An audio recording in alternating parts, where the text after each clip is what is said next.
నిందలు వచ్చేసింది అనమాట. నిందలంటే చాలా నిందలు, చెప్పడానికి కూడా ఇది కాదు. ఆ నిందలు అన్నింటింటే కొంచెం చెప్తే కొంచెం ఇదిగా ఉంటుందని మరి నేను చెప్తున్నాను. అయితే మొదటి వచ్చినప్పుడు మరి కడుపులో బిడ్డ చనిపోయాడు. కడుపులో బిడ్డ ఎట్లా అంటే మరి మేము ఎవరో సినిమాకి వెళ్ళాము.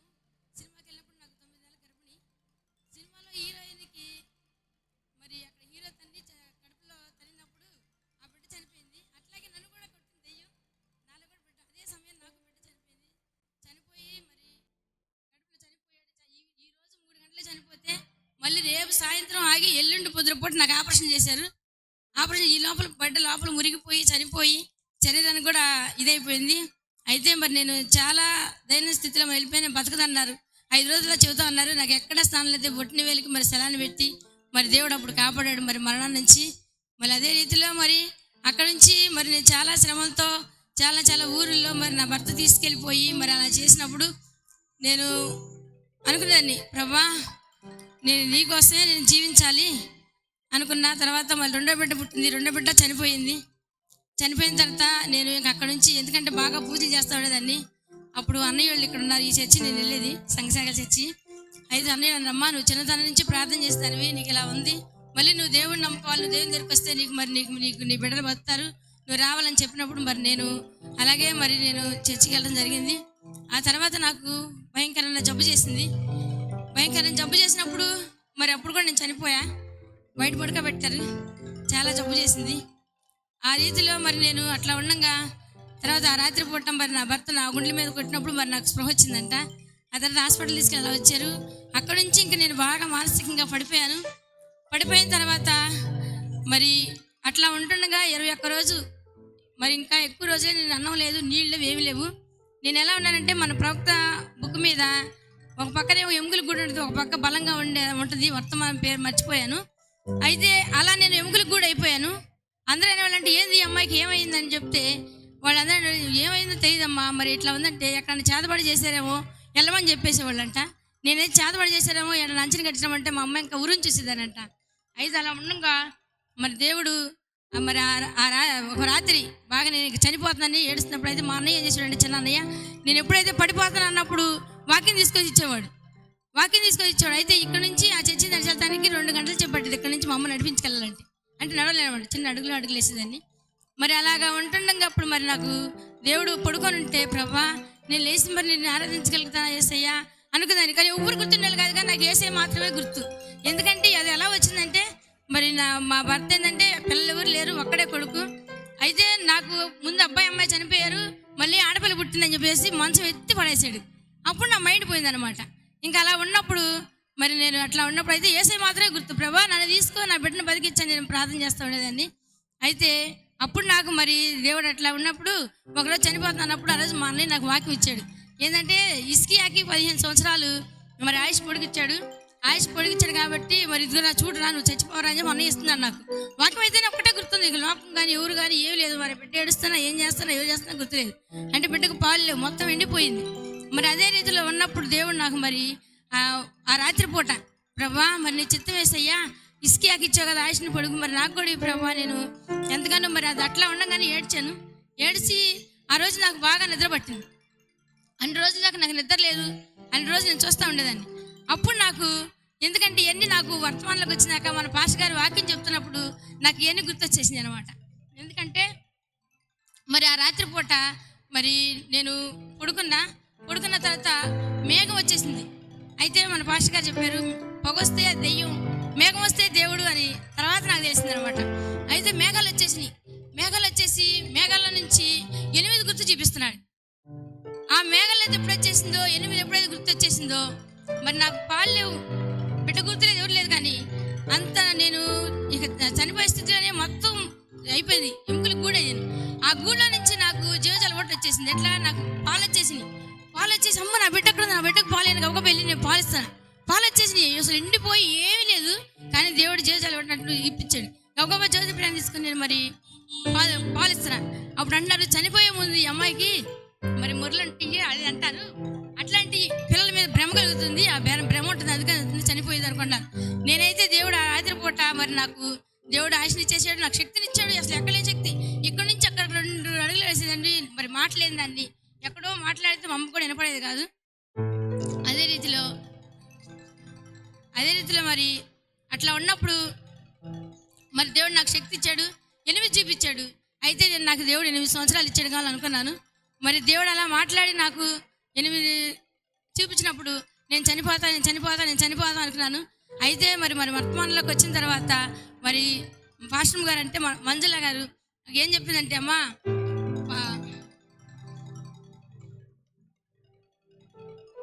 అక్క పిచ్చక్క, నీకు 8 అంటే 8 సంవత్సరాలు బతం కాదక్క, 8 పరిపూర్ణ సంఖ్య అని చెప్పింది. అప్పుడు నేను ఎంతగానో ఆనందించాను. అట్లా మరి నేను దేవుడు నన్ను అట్లా బతికిచ్చాడు దేవుడు. అదే రీతిలో మరి నేను ఉండగానే మరి అట్లా దేవునితో సాగిపోతుండగానే మరి నాకు 27 సంవత్సరాలు వచ్చిన తర్వాత మరి నా భర్త చనిపోయాడు. నా భర్త చనిపోయిన తర్వాత చనిపోయిన 21 రోజుకి మరి నేను రవి గారి చర్చికి వెళ్ళాను. అంతకుముందు నా భర్త చనిపోయే ముందు 3 నెలల క్రితమే నాకు వర్తమానం తెలిసింది. తర్వాత నేనైతే లెక్క చేయలేదు. తర్వాత నాకు వర్తమానం వచ్చింది. అట్లా నేను వర్తమానంలో వస్తూ ఉన్నాను. అయితే అందరూ మా నాన్నగారు వీళ్ళందరూ కలిసి, అమ్మ నీకు 27 సంవత్సరాలు ఉన్నాయి, మరి నీకు పెళ్లి చేస్తానంటే కాదు, మరి నేను దేవునితో నిలబెడతాను, నా బిడ్డను బతికించుకుంటానంటే మరి వాళ్ళు కాదన్నారు. నేను మా నాన్నలు ఎదిరించాను, నా బిడ్డను బతుకొని నిన్నాను. నాకు దేవుడు వర్తమానం ఇచ్చాడు. వర్తమానం ఇచ్చిన తర్వాత అప్పటి నుంచి నేను కంకణం కట్టుకున్న ఎట్లా అంటే, నేను నా దేవుని కోసం జీవించాలి అని నేను ఎంతగానో మరి దేవుని పైన ఆధారపడి మరి బిడ్డను పట్టుకొని మరి నేను వెళ్తుండగా మరి నాకు దేవుడితో నేను వెళ్తా ఉన్నాను. అయితే నేను అప్పుడు పట్టుకున్నాను అనమాట, ప్రభా నేను బతికితే నీకోసం బతకలా, చనిపోవాలని చెప్పి. నాకు ఏదన్నా చెడ్డ తలంపు వస్తే మా ఇంట్లో కారం ఉన్నా, మా ఇంట్లో పచ్చడి ఉన్నా, ఏదున్నా నా కళ్ళలో పెట్టుకున్నాను. ఎందుకంటే నేను ఏ వరకు ఇంకా చూడకూడదు, నేను ఏం చేయకూడదని ఎప్పుడంటే నా జీవితం అంతా కూడా నీకోసమే బతకాలేస్తాయి అని చెప్పేసి నేను అలా మరి నా హృదయాన్ని గాయపరుచుకుంటా. నా కళ్ళుని ఏదన్నా నేను ఒకలా నడవడం ఏదన్నా నన్ను మించి నడుస్తుందనేమో అని చెప్పేసి, ఎందుకంటే జడ పారుగుండేది, నేను నడుస్తున్నానని చెప్పేసి ఆ కాళ్ళు అట్లా నడవకూడదు చెప్పేసి అట్లాగే మోకాళ్ళ మీద ఉండేదాన్ని. ఎందుకంటే బాధపరచాలి, ఎందుకంటే ఉండకూడదు, నాకు ఈ శరీరాశలు ఉండకూడదు, ఈ లోకం ఉండకూడదు అని చెప్పేసి నేను అలా చేసేదాన్ని. అట్లా ఉండేదాన్ని మరి. అయితే అప్పటి నుంచి కూడా నేను అలాగే ఉన్నా. అయితే ఎవరన్నా కష్టపడితే నేను చూడలేను అనమాట. నాకు ఎందుకంటే దేవుడు నేను కష్టాల నుంచి, బాధల నుంచి, అయితే నా జీవితంలో చెప్పుకోవాలంటే చాలా ఉన్నాయి. అయితే వాక్య సమయం కావాలి. అయినా మరి నేను ఎక్కువగా సాక్ష్యం చెప్తున్నాను. మరి పాస్టర్ గారు క్షమించాలి.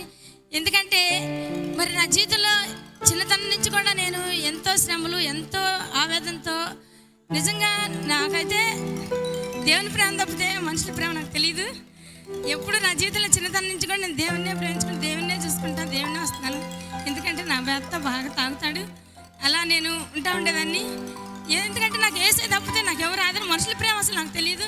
ఎవరైనా ప్రేమించానంటే వాళ్ళు దూరం అయిపోతారు. ఎందుకంటే అట్లా ఉండేది నాకు. నేను అట్లా అందుకని చెప్పేసి ఎవరన్నా బాధగా ఉంటుండేది కాదు. అప్పుడు అనుకున్నాను, ప్రభా నాకు ఎవరు ప్రేమ లేదు, నీ ప్రేమ కావాలి కాబట్టి నీకోసం జీవించాలని చెప్పి నేను నా అందరికి నేనే కారం పెట్టుకుందాన్ని, కళ్ళని కారం పెట్టుకొని మరి మోకాళ్ళ మీద ఉండి ప్రార్థన చేస్తాను. ప్రభా నాకు ఈ లోకంలో ఏమి కనపడకూడదు, వేస్తాయా నువ్వే కనపడాలి, లేకపోతే అప్పుడు నా సహోదరి నన్ను క్షమించాలి. మరి మహివాణి నాకు దూరం అయింది. నాకు మహివాణి ఇక్కడ సంఘశాఖల నుంచే నాకు అమ్మాయి చిన్నతనం నుంచే తెలుసు. అయితే అనుకున్నాను, ప్రభా నేను ఈ కళ్ళుండి ఇట్లా కంటే ఒకళ్ళు ఈ కారం పెట్టుకుని నాకు కళ్ళిపోయినా నేను నీకోసం జీవించాలి అని చెప్పి నాకు వేరే ఏ తలంపులు రాకూడదయ్యా, నేను ఎవరైనా చూడకూడదు, నాకు అసలు ఆశ రాకూడదు అని చెప్పి మరి నా భర్త 26 సంవత్సరాలు చనిపోయినప్పుడు కూడా అప్పటి నుంచి కూడా నేను నాకు ఎప్పుడన్నా ఏదైనా తలంపు ఏదైనా వచ్చిందంటే కంట్లోనే కారం పెట్టుకునేదాన్ని, మరి పచ్చడి పెట్టుకునేదాన్ని, పెట్టుకొని నేను దేవుణ్ణి స్తుతించేదాన్ని. ఇంకా ఎంత ఏడుపు వస్తే, ఎన్ని కన్నీళ్ళు వస్తే అన్ని కన్నీళ్ళు దేవుని దగ్గరే కార్చేదాన్ని. మరి అలా ఉండేదాన్ని. అయితే మరి దేవుడు నేను మరి 100 మంది ముఠాతో నేను పని చేశాను, పొలం పని. 100 మంది ముఠా చేస్తుండగా మరి అక్కడ నాకు నచ్చలేదు. నాకు నచ్చపోతే నాకు రోజు 1000 రూపాయలు కూలి వచ్చేది. నాకు నచ్చలా. మీరంటీ మరి నాకైతే ఇది నచ్చట్లేదు ఆంటీ, మరి నేను పనికి వెళ్తాను ఆంటీ, ఏదన్నా పని చెప్పండి అంటే, అమ్మ అక్కడ ఇతర కంపెనీలో చెబుతున్నారా వెళ్తామంటే 100 రూపాయలు ఇస్తారంటే, ఆంటీ నాకు ఈ లోకపరంగా అయితే నాకు 1000 రూపాయలు నాకు వద్దంటీ, దేవుడిచ్చిన 100 రూపాయలు చాలా ఆంటీ అని నేను ఇతర కంపెనీకి వెళ్తాం జరిగింది. వాళ్ళ కంపెనీ తీసేస్తే నేను షాప్కి వెళ్ళాను. అక్కడ మరి తెనాలిలో మరి మెయిన్ రోడ్లో మాలేపడ ప్రహాదర్ అని షాప్ ఉండేది. మరి స్టీల్ షాప్లోకి వెళ్ళాను అనమాట. ఎందుకు 100 రూపాయల కూలికి, ఎందుకంటే నాకు 1000 రూపాయలు కూలి వస్తుంది, కానీ 100 మంది ముఠ, కానీ అక్కడ నాకు నచ్చలేదు. అంటే నా ముఠలో వచ్చే వాళ్ళని నేను చూసి నాకు నచ్చక నేను ఉండలేను. ప్రభువా నేనైతే చూడలేను. ఎందుకంటే వాళ్ళని మామూలుగా నేను డబ్బులు సంపాదించుకోవాలనుకుంటే వాళ్ళు ఎట్లా తిరిగితే నాకు ఎందుకు అనుకుంటే నాకు 2000 3000 ఇస్తారు రోజుకి. నేను పాలు పడితే వాళ్ళు ఎటు తిరిగితే నాకెందుకు, వాళ్ళు ఎట్టుంటే నాకెందుకు, నాకు డబ్బులు ఇస్తారు కదా, నాకు 3000 వస్తాయి, నాకు 4000 వస్తాయి అంటారు. ఒకరోజు అయితే నన్ను ఏమన్నారంటే, అమ్మా నువ్వు ఇదిగో కడిమంతా దులిపేశాను, ఇదిగో ఇది పట్టుకుంటాను, ఇప్పుడే వస్తానని వెళ్ళారు. అప్పుడు నాకు అది కడుము దులిపేసి పట్టుకుంటే 2 బస్తాలు వడ్లేని. అప్పుడు అనుకున్నా, ప్రభా ఇది నాకు అక్రంగానే వచ్చింది కదా, నాకు వద్దేసయ్యా, నేను ఉండలేను వేసయ్యా, వేరే నేను 100 రూపాయలకి వెళ్ళిపోతాను వేస్తే. ఇంకా ఆ రోజు నిర్ణయం చేసుకొని మరి ఆంటీని అడిగి మరి షాపులో 100 రూపాయలకి వెళ్ళాను. అయితే ఈ 100 మంది చేసినప్పుడు, ఎన్నో ఎకరాలు చేసినప్పుడు, ఆంటీ 25 ఎకరాలు దాచేస్తే నీకు ఇంకొక 1000 రూపాయలు వస్తాయి ఆంటీ, దాసే ఆంటీ అని చెప్పేసి వాళ్ళు పిల్లలు. అంటే నేను అనేది, అయ్యా వద్దు, నాకు రూపాయి వచ్చినా సరే నా కూలే నాకు కావాలి, నాకు వద్దని చెప్పేసి నేను రూపాయి కూడా వాళ్ళకి ఇచ్చేదాన్ని కాదు. ఎందుకంటే ఈ 100 మంది చేసిన ముఠ నాకు ఈ శ్రమలో ఎంతగానో సహాయపడ్డారు. అందుకని నేను చెప్తున్నా. అయితే నేను మరి షాప్లో చేస్తాం జరిగింది. షాప్లో చేస్తుండగా మరి నేను సైడ్ గారు మరి బాగా అప్పుడు కలిగా ఉండారు. కలిగి ఉన్నప్పుడు మరి వాళ్ళు కూడా, ఏమండి నాకు డబ్బులు లేవండి, నాకు కొంచెం ఇట్లా అంటే వాళ్ళు ఇచ్చేవాళ్ళు. పిల్ల చదువుకుంటుందండి అంటే 10,000 కావాలంటే 10,000 ఇచ్చేవాళ్ళు, 20,000 కావాలంటే 20,000 ఇచ్చేవాళ్ళు. అట్లా సహాయం చేస్తూ ఉండగా మరి వాళ్ళు అడిగిన పడిపోయారు. పడిపోయినప్పుడు ఇంకా ఆ రోజు వాళ్ళు మా నాతో పాటు చేసి అక్క కూడా అంది కదా, అమ్మ మరి అన్నయ్య వాళ్ళు రాత్రి మరి థమ్సప్ సీసాలో ముందు కలుపుకున్నారంట, వాళ్ళు చనిపోయేటట్టున్నారా, అన్నయ్యల సంగతి మనకు తెలుసు కదమ్మా, నేను ఇప్పిస్తున్నాను, మరి ఏదైనా నీ సహాయం ఉంటే వాళ్ళకి చేయమ్మా అని చెప్పేసి అడిగింది. అడిగితే నన్ను అయితే అంతకుముందు వెళ్ళినప్పుడు నేను ఫస్ట్ రోజు చేరినప్పుడు ఏంటంటే పాంప్లెట్లు పంచినప్పుడు సేటు గారు వాళ్ళకి ఒక పాంప్లెట్ ఇచ్చారు. దాంట్లో ఏంటంటే ఒక పక్కపలసిన ఆయన భోజనం అని ఇచ్చారు. అది ఎందుకంటే సమయం అయిపోతుందని చెప్పలేకపోతున్నాను. అయితే ఒక బలిష్ట ఆయన భోజనం తినేసిన తర్వాత మళ్ళీ ఆ అబ్బాయే తన్నులు తిన్నాడని చెప్పేసి పాంప్లెట్ ఒకటి నాకు ఇచ్చారు.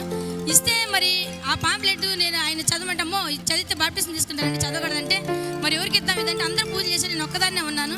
ఆ పాంప్లెట్ నాకు ఇచ్చారు. అయితే నేను అనుకున్నాను, ప్రభా ఎప్పుడైనా సరే వీళ్ళ చేత చదివించాలి, వీళ్ళు దేవుళ్ళకి రావాలని నేను అప్పటి నుంచే ప్రార్థన చేస్తూ ఉండేదాన్ని వాళ్ళతో. మరి ప్రార్థన చేస్తుంటే ఊరికి కనపడినా కూడా ప్రార్థన గురించి చెప్పేదాన్ని. ఎవరన్నా కానీ షాపులు అట్లా చేస్తుంటే వాళ్ళకి మంచిగా చెప్పేదాన్ని, అమ్మ ఇలా ఉండకూడదు అలా ఉండకూడదని చెప్తూ ఉండేదాన్ని. మరి అట్లా ఉన్నప్పుడు మరి సేటు గారు మరి అప్పులయ్యారు.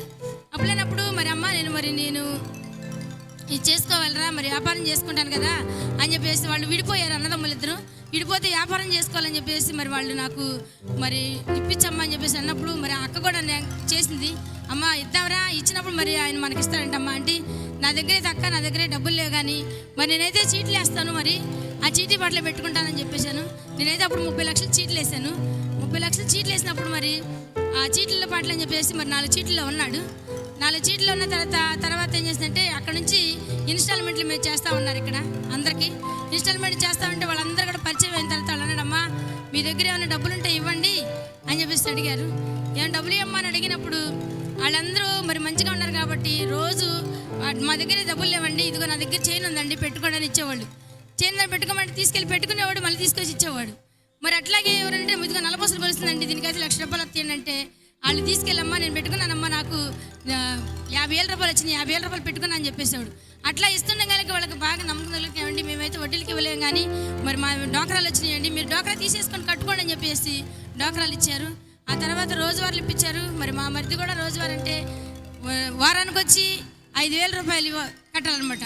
40,000 ఇస్తే 35 ఇస్తే 40,000 కట్టాలి. అట్లా రోజువారీలు మరి చీటీలు తర్వాత డోకరాలు. ఎవరన్నా పెళ్లి చేసుకోవాలనుకుంటే వాళ్ళు డబ్బులు దాచుకుంటామ్మా మీ అమ్మాయి పెళ్ళికి ఇస్తారంటే ఆ పెళ్ళికి ఇచ్చేవాళ్ళు అనమాట. అట్లా అందరూ ఇచ్చారు. ఇచ్చేసిన తర్వాత మరి ఇంక వాళ్ళు అట్లా కట్టుకుంటూ వస్తున్నాడు. ఎప్పుడైతే తీసుకున్న తర్వాత మరి సేటు గారు మరి అయిపోయి వెళ్ళిపోయారు. వాళ్ళు వెళ్ళిపోయి అయితే మనం చర్చికి వస్తూ ఉండేది. అది వరకు చర్చికి వస్తుంటే అనేవాళ్ళు, అమ్మా ఏమండి మరి మీరు మోకాళ్ళ మీద ప్రార్థన చేసుకుంటే మీరు చాలా ఇది అవుతారండి అంటే అప్పుడు ఏం చేశారంటే చాలా వచ్చి మోకాళ్ళ మన చర్చిలో కూడా ప్రార్థన చేసేవాళ్ళు, ఇంటికాడ కూడా మేము చేసుకుంటున్నారా అని చెప్పేవాళ్ళు. అయితే వాళ్ళు ఏంటంటే చర్చికి వస్తుంది, నిజంగా చర్చికే వస్తున్నారని నమ్ముకున్నా నేను. అయితే వాళ్ళు ఏమన్నారంటే ఆ రోజు ఒక వారం పెట్టుబడులని వర్తమానం బుక్ ఇచ్చారు. పెట్టుబడులని వర్తమానం బుక్ ఇస్తే నేను ఏం చేశానంటే పెట్టుబడి వర్తమానం బుక్ ఇచ్చే వాళ్ళకి. అయితే అప్పుడు నాకు ఆ పేరు రాదు, మూనాస్ గారు నాకు తెలియదు అని ఆ రోజు వచ్చారు. వస్తే ఆ రోజు ప్రార్థన చేయించుకున్నారు. ఆ రోజు అన్నాను ఇంకా రాత్రిపూట వాకింగ్ చెప్తున్నారు పాస్టర్ గారు. ఏమనంటే యెషయా గ్రంథం 6వ అధ్యాయం మీద మరి వాక్యం చెప్పాడు. యెషయా గ్రంథం 6వ అధ్యాయం చెప్పినప్పుడు ఏం చేశాడంటే 13 సంఖ్య అపవాద సంఖ్య అని చెప్పాడు. 13 సంఖ్య అపవాద సంఖ్య అని చెప్పినప్పుడు నేను 13 సంఖ్య అపవాద సంఖ్య అంటున్నాడు, అసలు అప్పులు ఎంత నేను చూద్దామని చెప్పేసి నేను ఏం చేశానంటే కూర్చొని లెక్కేసుకున్నాను. అక్కడే ఫాస్ట్ గారు వాక్యం చెబుతున్నాడు. ఖచ్చితంగా 13 వచ్చినాయి, 13 లక్షలు వచ్చినాయి. అప్పుడు అనుకున్నా, ప్రభువా 13 లక్షలు వచ్చినాయి అంటే ఇది అపవాద సంఖ్య అన్నావు, ఇదేంటి యేసయ్యా అని చెప్పేసి ఇంకప్పుడే అప్పుడు యెషయా ప్రార్థన చేస్తున్నాడు. యెషయా ప్రార్థన చేసినప్పుడు, ప్రభా నేను అపవిత్రమైన పదులుగా ఆడిన ప్రభా నేను అనలేనని చెప్పేసి అక్కడ వాక్యం చెప్తున్నప్పుడు, ప్రభా 13 సంఖ్య వచ్చిందంటే ఇది ఏదో శ్రమగా ఉంది యేసయ్యా అని ఆ వాక్యం తీసుకుని అక్కడే ఏడ్చేస్తున్నాను. ఏడ్చేస్తున్నా ఉన్నప్పుడు ఆ రోజు మరి వాళ్ళు సేటగారులు కూడా ఉన్నారు ఆ మీటింగ్లో. నేనైతే ఇంకా బాగా ఏడ్చాను ఆ రోజు. ఇంకా మీటింగ్స్ అయిపోయిన తర్వాత వచ్చేసా, షాప్కి వచ్చాను. తెల్లారి వచ్చిందని అన్నాను, కళ్యాణి గారండి మీరు ఈ పెట్టుబడి చదవండి, ఈ పెట్టుబడి చదివేస్తే మీకు దేవుడి పెట్టుబడి ఎట్ట పెడతావో వర్తమానం ముగిసి మీకు వచ్చిందంటే అప్పుడు అందా నన్ను, పిచ్చిదానా నీకు మీ అన్నయ్య నేను ఏదో మీ దేవుడిని నమ్ముకుని రావట్లేదు, నువ్వు పిచ్చిదానివి, మీ అన్నయ్య ఎందుకు వస్తున్నాడు తెలుసా, మీ చర్చిలో ఎవరైనా డబ్బులు ఇస్తారని వస్తున్నాడు అంతే అంది. ప్రభువా ఇంతవరకు చాలా యేసయ్యా, నేను చాలా తప్పు చేశాను జాలితో, ఎందుకంటే వాళ్ళు దేవుని నమ్ముకుంటారు, దేవుని దగ్గరికి వస్తున్నారు, దేవుని నమ్ముకుంటారని నేను అనుకున్నా, కానీ వీళ్ళు ఈ పథకం మీద వచ్చారని అప్పుడు అనుకున్నా. అయితే దేవుడు ఆ రోజు నిజంగానే ప్రభువా ఇంకా ఇంతటితో సమాప్తం, ఎందుకంటే ఎంత శ్రమైనా ఎంత ఇదైనా సరే నేను నీ కోసమే జీవిస్తాను యేసయ్యా, ఇంతవరకు ఇంకెవద్దు, ఎందుకంటే అప్పుడు ఎందుకంటే చర్చి తరపునిస్తే నాకు ఈ వాక్యం ఉండదు, నేను ఇంత శ్రమలో నుంచి వచ్చి ఇప్పుడు దాకా నీ కోసం జీవిస్తే ఇంత కారం పెట్టుకొని ఇంత చేసి ఇంత చెంది నేను చచ్చిపోయేదాన్ని యేసయ్యా, నా కళ్ళు తెరిపించావయ్యా ప్రభా అని చెప్పి మరి నేను ఆ రోజు వాళ్ళు చెప్పినప్పుడు సరేనండి కళ్యాణి గారు అని చెప్పేసి ఇక ఆ రోజు నేను అక్కడి నుంచి చెప్పాను. వచ్చేసిన తర్వాత ఇక మన వాళ్ళందరికీ మరి తెలిసిపోయింది, ఇట్లా పెట్టారు అవి పెట్టారు అని చెప్పేసి తెలిసిపోయిన తర్వాత ఒకరోజు ఏమైందంటే ఇక నిందలు మొదలైనవి. ఏమని అంటున్నారంటే, ఈ అమ్మాయికి సేటు గారికి ఏమి లేకపోతే ఈ అమ్మాయి ఎందుకు ఇచ్చింది, ఈ అమ్మాయికి ఏదో ఉండబట్టే కదా ఆయనకి అంత డబ్బులు ఇచ్చింది అంటున్నారు. ఎందుకంటే అందరు ఇక్కడ జాలి, అక్క లక్ష్మి అక్క ఉంది ఇక్కడ, అక్క ఆయన మరి సేటు గారు డబ్బులు అంటున్నారు అక్క అంటే, పర్లేదులేరా ఏమైంది వాళ్ళే కడతారులే, వాళ్ళు బాగా బతికిన వాళ్ళు కదా వాళ్ళు ఇస్తారులేరా అని చెప్పేసి అక్కడని వాళ్ళు. మరి నాగంబోదిన ఉంది వదిన మరి అంటారు అంటే, పర్లేదురా ఇస్తారులేరా అని చెప్పేసి అందరూ ఎవరైనా ఇంట్లో ఉండేవాళ్ళు కూడా, అమ్మ ఏంటి రా ఇస్తారు మంచివాళ్ళు రా మేము బంగారం ఇచ్చేవారని నేనైతే అడిగాను కానీ ఎప్పుడు అడగలేదు. నేను మా సేటు గారికి డబ్బులు ఇవ్వండి నేను ఎప్పుడు ఎవరిని అడగలేదు. కానీ ఎవరికి నేను ఒక సూటి సంతకం కూడా పెట్టలేదు అక్కడ. అయితే ఒకే ఒక చోట పెట్టా సూటి సంతకం, బ్యాంకులో ఇప్పించాను, కార్పొరేషన్ బ్యాంకులో మరి ₹1,00,000 సూటి ఉండి ఇప్పించాను. ₹1,00,000 డబ్బులు ఇప్పించినప్పుడు మరి అట్లా డబ్బులు ఇప్పించాను. అయితే ఇంత భయంకరంగా మాటలు వచ్చేసిన తర్వాత నేను అనుకున్న, ప్రభువా నేను ఎప్పుడో చనిపోవాల్సిందని నన్ను బతికించుకుంటూ వచ్చావేసయ్యా, ఈ నిందలు పడతానుగా ప్రభువా. అయితే అవునేసయ్యా నీ నామానికే నేను నేను నీ నామానికి అవమానం తీసుకొచ్చా, నీ నామానికి అవమానం తీసుకొచ్చిన తర్వాత నేను బతకూడదు అనుకున్నా, నీ నామానికి అవమానం తీసుకొచ్చానయ్యా. ఏదైతే వద్దని నేను ప్రార్థన చేశాను అంతా, ఎందుకంటే నేను నా ప్రవర్తన మంచిది కాదు, అయితే ఇంకెందుకంటే ఇది తప్పు. నేనైతే దేవుని పూర్వకంగా ప్రార్థన చేసి మోకాళ్ళ మీద ఉండి ఆయన మరి చేటగారులకు ఎంతో ఇబ్బందులు పడుతుంటే వచ్చేదాన్ని, అమ్మ వాళ్ళు వచ్చి పోట్లాడుతున్నారు అంటే ఆ భారం అంతా నేను తీసుకొని ఆ భారం మూలకం ఏంటంటే మన ప్రవక్త చెప్పాడు, మరి భర్త లేనప్పుడు ఎవరు కూడా రాకూడదు, పురుషుని బండి ఎక్కకూడదు, అది నేను ప్రవక్త ఆజ్ఞ మీరే అతిక్రమం పాపమే, అదే అతిక్రమం దాచిపోయింది రావట్లేదు, అది నాకు చెప్పలేకపోతున్నా టైం అయిపోతుందని. అయితే నేను ఆజ్ఞ అతిక్రమే పాపం అన్నారు కాబట్టి నేను ఆజ్ఞ అతిక్రించా, ప్రభు చెప్పిన మాట నేను దాటాను కాబట్టి నాకు ఈ శ్రమలు వచ్చేసింది ప్రభా అని. అయితే అమ్మాయి చెప్తా ఉండదు, అమ్మా ఇట్లయితే బండెక్కి రాకూడదురా, మరి ఎంతమందో అనుకుంటారమ్మా, ఏంటంటే అమ్మా అంకులకు బాధపడ్డాయి కదమ్మా, మనం రాత్రి అంతా ప్రార్థన చేసుకుందామని మేమైతే ఆ చేటు గారిని వచ్చేవాళ్ళం కానీ తీసుకెళ్ళేవాళ్ళం. కానీ ఇంటికాండి తల్లి ఇద్దరం కలిసి మోకాళ్ళని ప్రార్థన చేసేవాళ్ళం. ప్రభా వాళ్ళకి బాధగా ఉంది కాబట్టి ప్రభా ఇట్లా ఎక్కెళ్ళానయ్యా, నన్ను క్షమించయ్యా అనేదాన్ని. అటు బాధ చూసేదాన్ని కానీ ఈ వాక్యాన్ని మర్చిపోయా. ఏది పాస్టర్ గారు మన ప్రవక్త చెప్పింది అలా ఉండకూడదు కాబట్టి. అయితే నాకు పాస్టర్ గారు ఎప్పుడు చెప్తా ఉంటారు వాక్యం, నువ్వు తాడి చెట్టు కిందకి వెళ్ళి నువ్వు మజ్జిగ తాగినా అది నువ్వు కలి తాగినట్టే అన్నాడు కదా. అన్న తర్వాత నాకు నిజంగా వాక్యం చెప్పినట్టు ఏడ్చే నేను. ప్రభా ఈయన ఎందుకు నిజమే, నాకు మా పాస్టర్ గారితో మాట్లాడుతున్నావు ప్రభా, నిజంగా నాడికి వెళ్ళాను కాబట్టి నేను వచ్చింది. అయినా నీ నామానికి అవమానం తీసుకొచ్చాను, నీ నామానికి అవమానం తీసుకొచ్చాను కాబట్టి నేను బతకూడదు తీసయ్యా, నేను చనిపోవాలి. ఇక నేను బతకడానికి అర్హులని కాదు, ఎందుకంటే నీ కోసం జీవిస్తానికి అర్హులని కాదు నేను. ఎందుకంటే నిందొచ్చింది నాకు, అప్పులు పడి అని కాదు, ఏది పోయిందని కాదు, నాకు నిందొచ్చింది వేసయ్యా, నేను చనిపోవాలి వేసయ్యా అనుకున్నా. అయితే ఒకరోజు మరి మాకు అక్కడ అపార్ట్మెంట్ ఉంది, అపార్ట్మెంట్ దాకా మరి అది డబ్బుల కోసం వెళ్ళాము. వెళ్ళిన తర్వాత అక్కడి నుంచి అనుకుంటున్నా, ప్రభా నా భర్త మరి కాళ్ళలో పడి చనిపోయాడు, నాకు కూడా ఇదే రాసి పెట్టింది, నేను పడిపోవాలి చనిపోవాలి అనుకున్నా. అయితే మరి నేను అక్కడి నుంచి వస్తున్నా, ప్రభా ఇక చనిపోవాలని చెప్పేసి అక్కడ నడుచుకుంటూ వస్తున్నాను. వెనకాల బిడ్డ వస్తుంది, నేను ముందు వస్తున్నా. దైవం అంటుంది నువ్వు పడిపో, ఎందుకంటే లోకంగా అది అనుకుంటుంది నీ వాళ్ళే అంటున్నారు, నీ వాళ్ళంతా అంటున్నారు. అంటే నా వాళ్ళు అంటే ఎవరు? నా సహోదరులు సహోదరులు నీ వాళ్ళు అనేస్తున్నారు, నీకు చనిపో, నీకు స్నానం లేదు, చర్చికి వెళ్తాను అనుకోండి స్నానం లేదు, చనిపో అంటారు. నీ వాక్యం లేదు బతకలేనయ్యా, అయితే చచ్చిపోతానేసయ్యా అంటున్నా. చచ్చిపో నువ్వు, ఎందుకంటే ఈ సంఘం అంతా కోతయ్యకి వస్తుంది తెలుసా, తెలుసా? నీకు తెలియదు, సంఘం అంతా కోతయ్యకి వస్తుంది. నువ్వు నిజంగా నువ్వు తప్పు చేయలేదని నీకు తెలిసేమో, కానీ నీ సంఘం అంతా అంటున్నారు. మరి చిన్నరావురు అంతా మోగిపోయింది, ఇంక నువ్వు బతకతావు ఎందుకు? నువ్వు చనిపో, నువ్వు కాళ్ళ పడిపో అంటే అప్పుడు అనుకున్నా, ప్రభా సరే చనిపోతానేసయ్యా అని. దెయ్యం అంటుంది దూకు అంటుంది. అంతలోకి అప్పుడే మరి నాలో వాక్యం వచ్చింది, మీ తలలు పైకెత్తుకునంటే మీ విడుదల సమీపించింది అన్నాడు. అయితే నన్ను అదే క్షణంలో మరి దేవుడు మాట్లాడుతున్నాడు, పైకి చూడు అంటున్నాడు. ఏం చేస్తాయా? అప్పుడు నేను గ్రహించుకున్నా, పడిపో అనేది నన్ను దెయ్యం అంటుంది, పైకి చూడు అంటున్నాడు దేవుడు అని చెప్పి. ఈ పైకి చూడమని నా దేవుడే నాకు చెబుతానని చెప్పేసి నేను పైకి చూశానండి. అయితే మరి ఇప్పుడు కూడా రాసిందో తెలియదుగా నాకు ఆ వాక్యం దూరంగా అక్కడ చర్చి మీద ఒక వాక్యం రాసింది. ఏమి రాసిందంటే, నిన్ను దీవించేవాడని నేనే, నిన్ను బ్రతికించేవాడని నేనే అన్నాడు. అనగానే ప్రభా నువ్వు నాతో మాట్లాడి ఇప్పుడు దాకా చనిపో అంటుంది దెయ్యమయ్యా. నేను చనిపోను, ఎందుకంటే ఎన్ని స్థితిలో అడవిల్లో పడిపోతున్నప్పుడు నన్ను చచ్చిపోలేదేసయ్యా. మరి నన్ను నేను ఎంతగానో మరి నాకు కడుపులో పెట్టి చనిపోయినప్పుడు నన్ను చనిపోలేదేసయ్యా. మరి చనిపోయానని బయట పడుకోబెట్టినప్పుడు, మరి నా ఎంత జీవం లేకుండా పడిపోయినప్పుడు మరి నువ్వే వచ్చి నాతో మాట్లాడావు ప్రభువా. మరి ఇంతగా ఉన్నప్పుడు నేను ఎందుకు చనిపోవాలి, నన్ను బతికిచ్చావు. ఈ క్షణం కూడా నన్ను బతికిచ్చావు యేసయ్యా. ఎన్ని నిందలు వచ్చినా, ఎవరెన్ని అన్నా, ఏం చేసినా నేను చనిపోనేసయ్యా అని చెప్పేసి అప్పుడు అనుకున్న దేవుడు నాతో మాట్లాడేటప్పుడు నేను అక్కడి నుంచి బిడ్డ నేను వస్తున్నప్పుడు ఇట్లా ఏడ్చుకుంటూ వచ్చేసి ఇంటికి వచ్చేసాను.